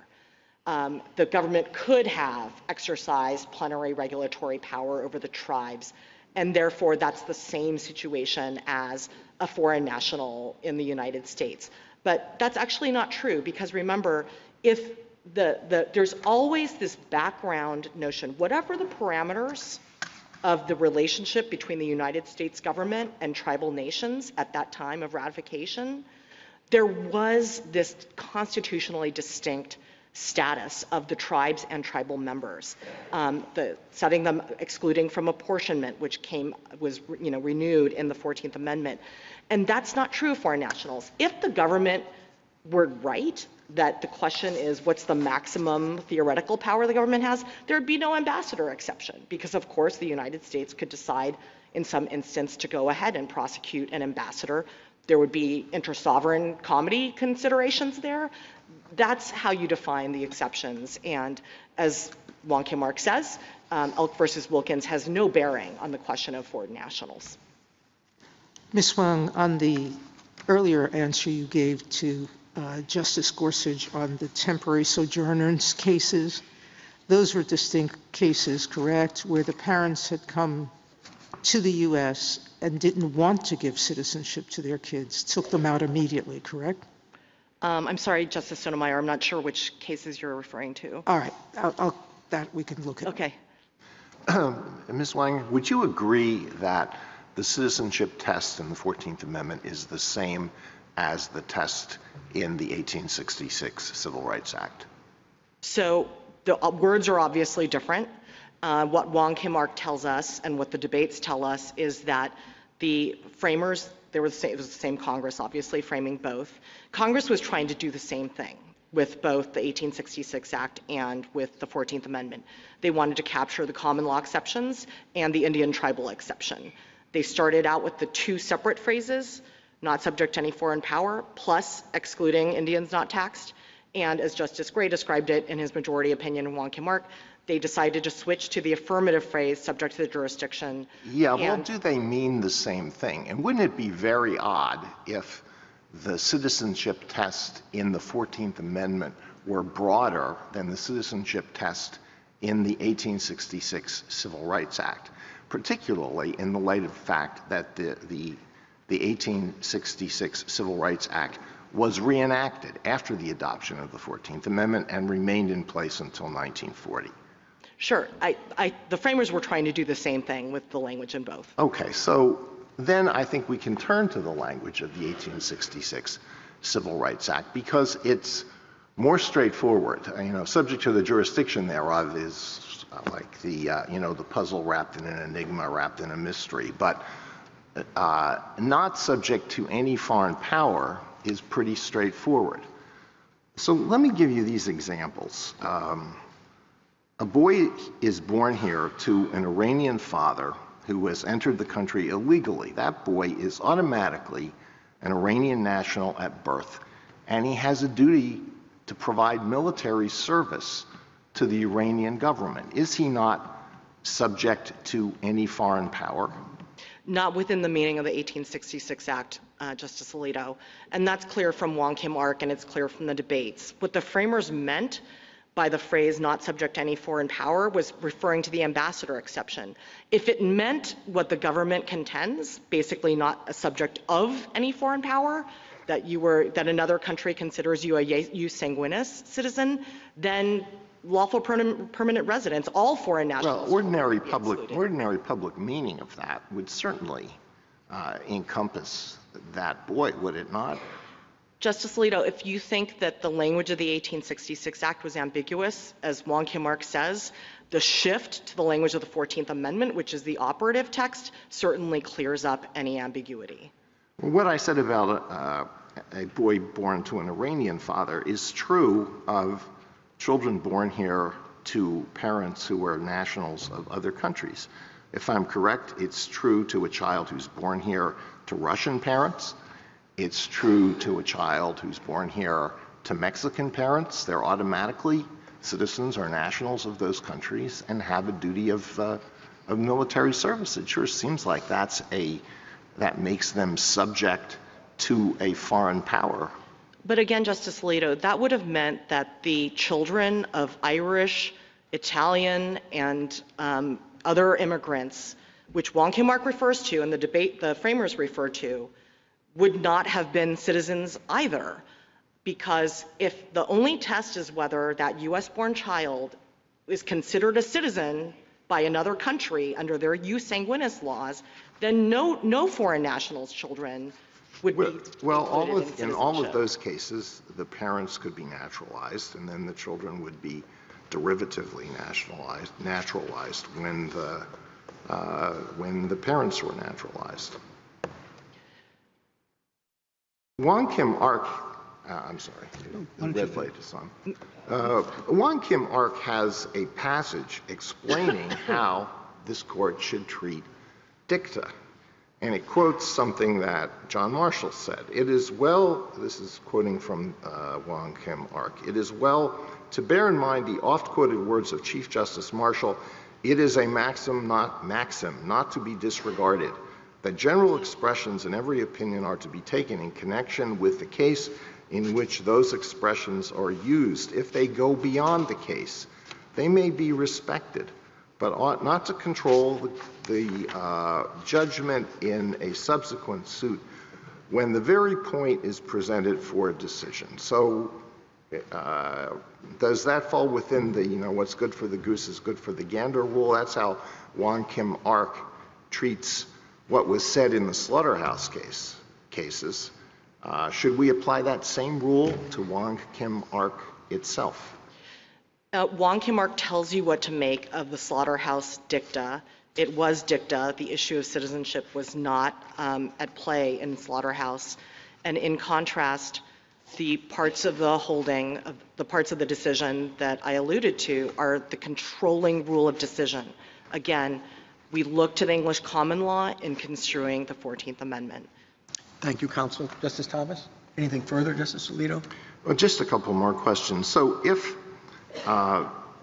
those who framed and adopted the 14th Amendment had wanted to limit the citizenship test to just those specific groups that you concede fall outside the birthright citizenship rule, why didn't they refer specifically to those groups? Why did they adopt a general rule? They could have said all persons born or naturalized in the United States, excluding Indians not taxed, and those ineligible under common law are citizens of the United States and of the state wherein they reside. Or they could have said all persons born or naturalized in the United States, excluding Indians not taxed, and the children of foreign ambassadors or foreign invaders are citizens of the United States and of the state wherein they reside. But they didn't do that. They adopted a general rule. So what's the explanation? I would say the Wong Kim Ark tells us what the explanation is, that the framers of the 14th Amendment, after overriding President Johnson's veto, wanted to adopt a universal rule with a closed set of exceptions. And they believed that, subject to the jurisdiction of the United States, did that. And that term does describe both the universal general rule and the common law exceptions, with the sole additional American exception for tribal Indians. Thank you. Justice Sotomayor? Ms. Wang, I've not quite understood the Solicitor General's argument that lawful domicile somehow changes the U.S.'s dominion over a person or allegiance. Even in Justice Alito's examples, if your parents are Iranian, if you get lawful permanent residency here, that child still, by their laws, when it leaves the United States, must serve in the Iranian army, correct? Well, I don't know the answer to that. What I can tell you is that under Wong Kim Ark, the court says, we don't care about problems of dual nationality. We don't look to other countries' laws in construing our 14th Amendment. Well, it was undisputed there that Wang Kim Ark's parents owed loyalties to China, correct? Sure, yes. What I'm saying is, even if you become a permanent resident, you're not a U.S. citizen. So your Correct. primary loyalty still remains with your citizenship country, wherever you came from. That's right, Justice Sotomayor. I take your point now. You understand what I'm saying? And during temporary, whether it's lawful or unlawful, temporary presence in the United States, you are subject to the U.S. laws, correct? That's right. The question that the 14th Amendment asks is whether the U.S.-born child is subject to U.S. jurisdiction when they're born. Meaning, are they within the U.S. territory? Exactly, other than people covered by that closed set of exceptions. Okay, thank you. That's right. In other words, the government's rule, which really is looking at whether someone has a divided allegiance because they're a citizen of another country, would exclude the children of all foreign nationals, and that isn't what they're saying. Exactly. So the only way that allegiance, lawful or unlawful, has no play in this question. I would say that the relevance of allegiance is the relevance under the English common law rule that's embodied in the 14th Amendment. All persons born in the territory of the sovereign owe natural allegiance. Except for the three limited exceptions. Precisely. Justice Kagan? I think I'd like to take you back to the first question that Justice Alito asked General Sauer, and it was this question of what do we do if we think we have a new problem that didn't exist at the time of the 14th Amendment? I don't think, actually, that the U.S. government argues the case this way, but let's put the U.S. government's arguments aside and just ask something like, well, everything that you're saying would suggest an answer to the question of people who, the children of people who are temporarily in the U.S. but here lawfully. Is there any way that there might be a different answer with respect to the children of people who are here unlawfully because of this new problem issue that Justice Alito has raised?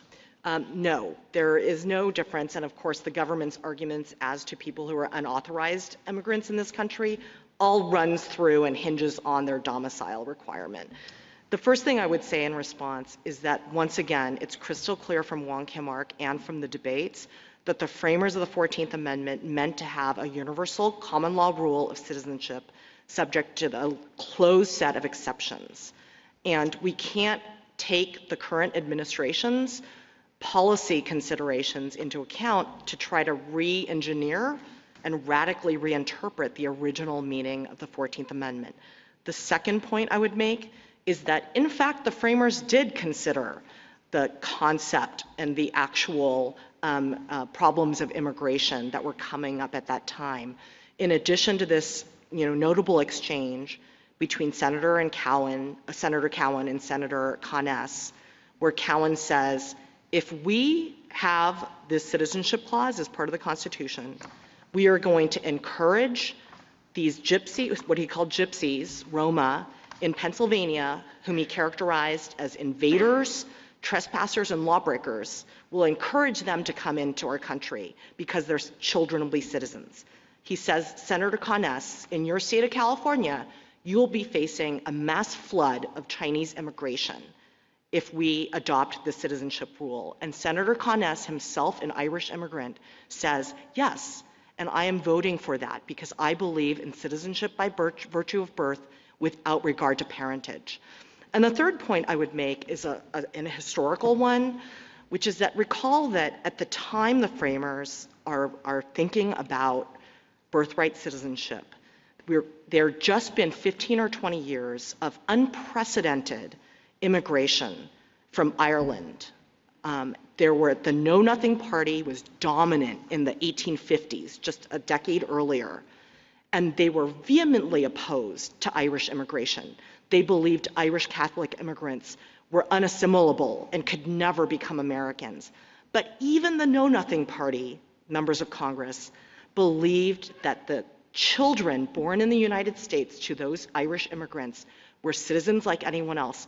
That's the intuition that the framers of the 14th Amendment had. Contrary to the government's arguments now, they wanted to grow this country. They wanted to make sure we had a citizenry to populate the military, to settle the country. And they also had an intuition that was consistent with the founding aversion to inherited rights and disabilities. Thank you. Justice Gorsuch? Justice Kavanaugh? On Lynch v. Clark, which you cite several times in the briefing today, which I appreciate, the government's response is that that decision was questioned at the time and went unmentioned in congressional debates about the 14th Amendment. I just want to get your response to that point on Lynch. Sure. Not true, though the Lynch was not specifically mentioned by name in the 14th Amendment debates. It was a couple months earlier in the debates on the 1866 Act, where Senator Lawrence talks about the great case of Lynch versus Clark, where it was conclusively shown that all children born here are citizens without any regard to the political condition or allegiance of their parents. And then, of course, they discuss the children of temporary sojourners elsewhere without mentioning Lynch.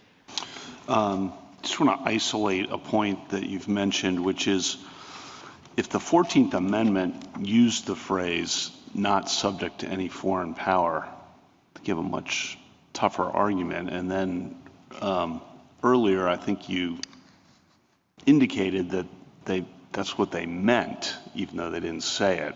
I just want to give you a chance to unpack that, because I think that's sure. If it said that, I think our history would be a little different, and I think the text, even put aside the histories, because that's speculation, the text would be quite a bit different. Sure. So let me answer in three parts. The first is that Wong Kim Ark tells us that, the court already dealt with this and said, look, the framers were trying to do the same thing with the language of the 1866 Act.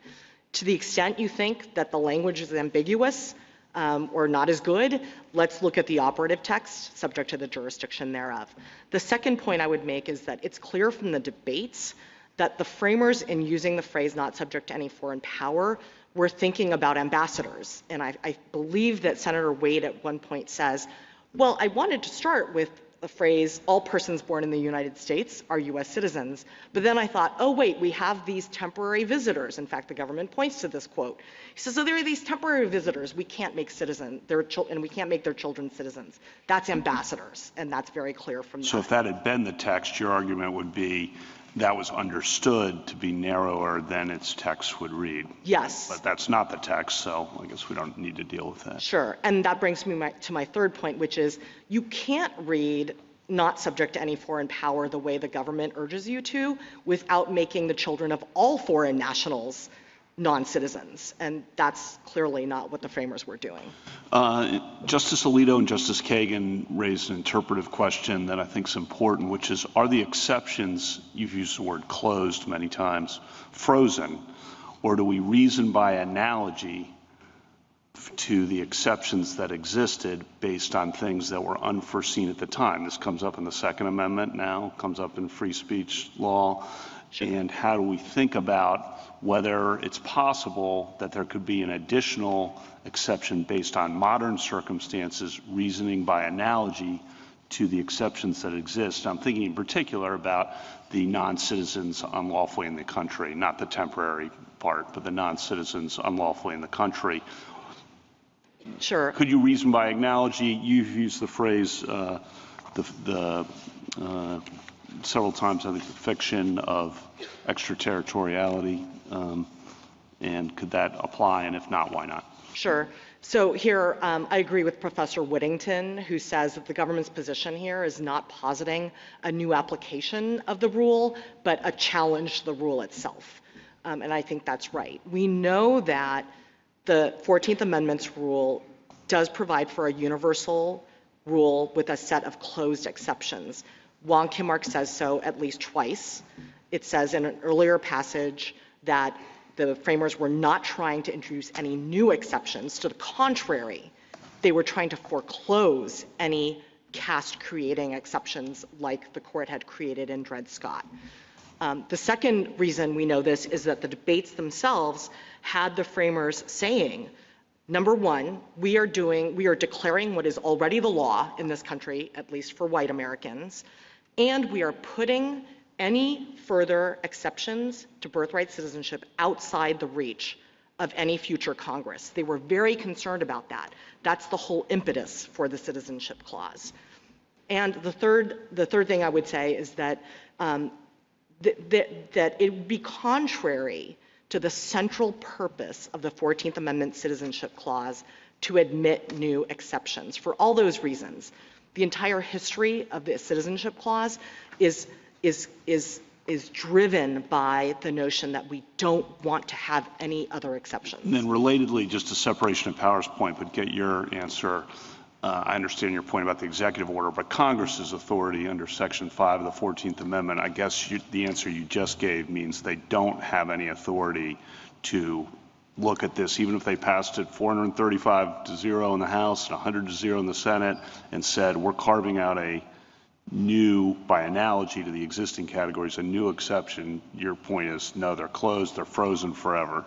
Correct. And the way I would put it is that the Citizenship Clause of the 14th Amendment, again, has a universal rule with a closed set of exceptions.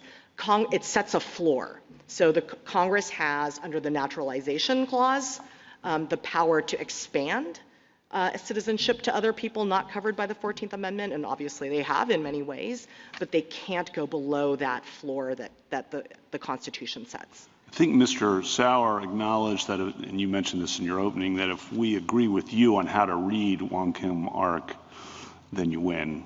So that could be if we did agree with you on Wong Kim Ark, that could be just a short opinion, right? That says the better reading is respondent's reading. Government doesn't ask us to overrule, affirmed. Yes. That's that. Then last question, though, why would we address the constitutional issue? This is the last one. Why would you address the constitutional issue, given your argument on the statutory? Our usual practice, as you're well aware, of course, is to resolve things on statutory grounds and not to do a constitutional ground. Sure. I think we obviously have these two paths to a win here. We're happy to win on either or both of them. I do think it would be prudent for the court to reaffirm its decision in Wong Kim Ark, where it's a landmark decision about the definition of national citizenship in this country. I just think it would be prudent for the court to go ahead and reaffirm that, but of course we're happy to take a win on any ground. Thank you. Thank you. Justice Jackson? I'm sorry, Justice Barrett. So I have a question about the exceptions again. So in your interchange with Justice Kavanaugh just now, you were talking about it as a closed set of exceptions. And said that way, it sounds like exceptions that people had in mind at the time of the ratification, but that were not explicit in the amendment. But I took your brief to be arguing that subject to the jurisdiction thereof is the language in the 14th Amendment that refers to those exceptions. Am I right? That's right. Okay. It describes them. It describes them. And would you say, this goes back to a question that Justice Gorsuch asked General Sauer, our relationship to the Indian tribes is different today than it was at the time that the 14th Amendment was ratified. Let's put aside Section 1401. Is a tribal Indian born on a reservation today, on tribal land, a natural-born citizen under the 14th Amendment? Under the 14th Amendment, no. Of course, Congress has provided for citizenship for all tribal members in the 1924 Act. By statute. And so is that because what's subject to the jurisdiction of meant when you say closed set of exceptions? It means that the jurisdiction as it existed at the time of the 14th Amendment is still the jurisdiction today? So let me just be a little bit clear. Justice Kavanaugh asked you if we could create new categories by analogy. So there may be other sorts of people who were present here to whom this subject to the jurisdiction, in the same way that we were talking about, the bubbles around ambassadors or the soil of occupied territory or the soil of tribal land. Perhaps those new carve-outs could exist by analogy today, like if the United States carved out some portion of some state and suspended it from its jurisdiction. Wouldn't the principle still apply? No, Justice Barrett, for two reasons. The first is, again, that there is a closed set. But why is it closed? The language doesn't say it's closed. Sure. We know it's closed because the very purpose of the Citizenship Clause was to foreclose new exceptions. That's clear from the debates. And I would say that the language describes a closed set as well, because you can't imagine another situation. The government's trying to make us imagine another situation, right?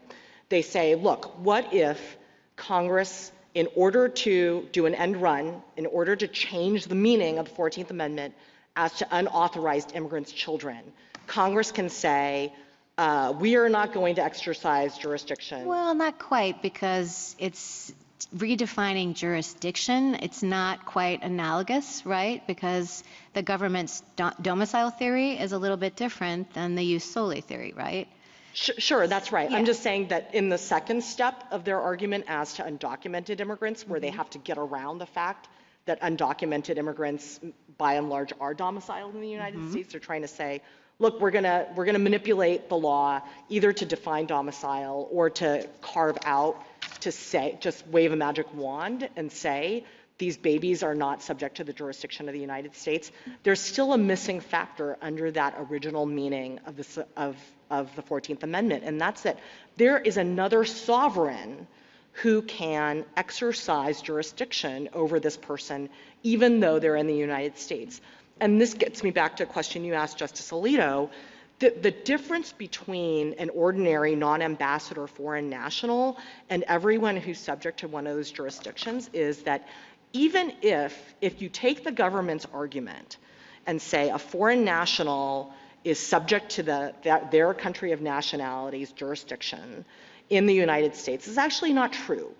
If I'm a French national in the United States, France cannot come into the United States, arrest me, and try me for a crime under French law. And that's what sets ordinary foreign nationals apart from ambassadors. Well, no, I mean, I understand. That wasn't quite the hypothetical. I understand that. sorry. Let me just ask you, no, that's okay. Let me just ask you one last question about Indians. So I gather what you're saying is that Congress cannot expand the set of, we'll call them exceptions, right?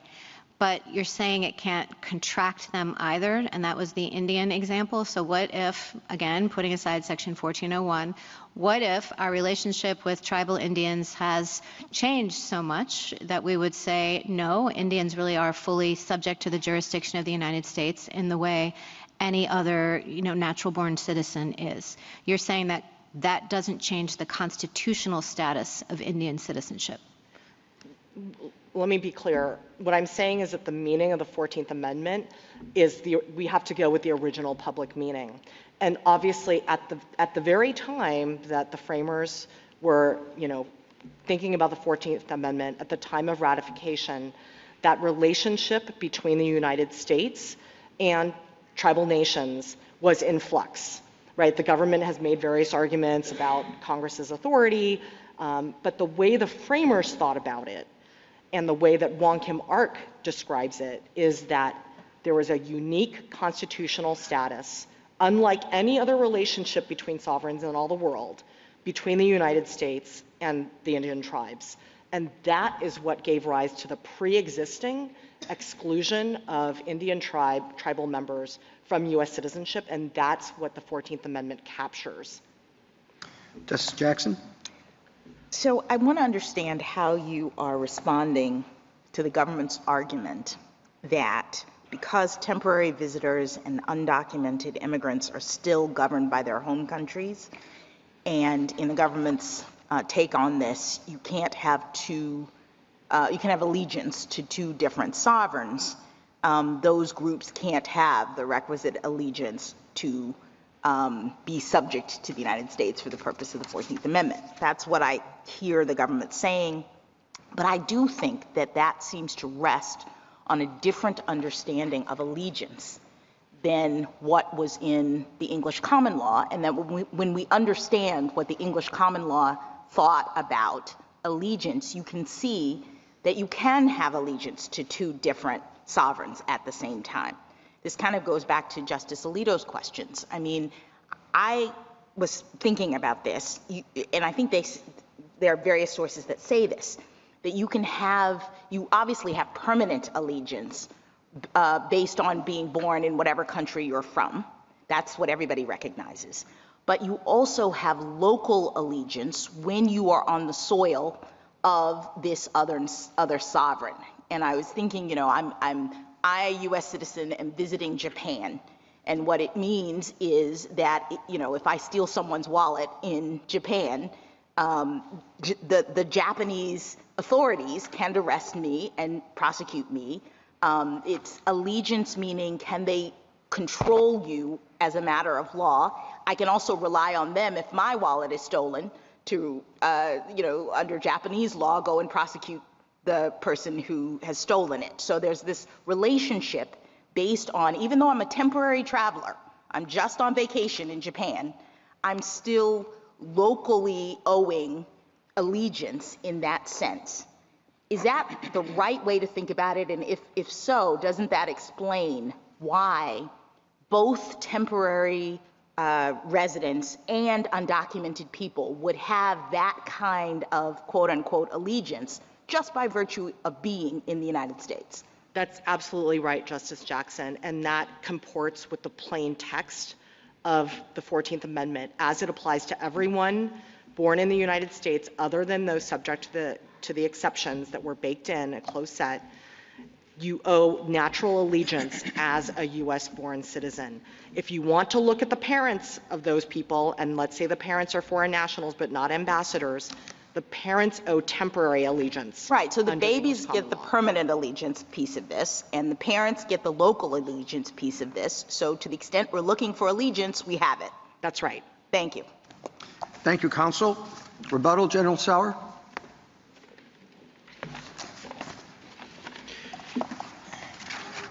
Thank you, Mr. Chief Justice. Justice Kavanaugh, turning to Lynch against Clark, that you raised didn't come up when I was talking about. Keep in mind that we say that it's questioned at the time. It's questioned by a higher court in the same state. The state of New York, in the Ludlam decision in 1860, specifically said that someone who's traveling or sojourning abroad, though born in a foreign country, is not born in foreign allegiance. So obviously there is tension within that very state, and that's what contemporary commentators noted. And I make a more fundamental point about that. Lynch is not interpreting the 14th Amendment because it predates it.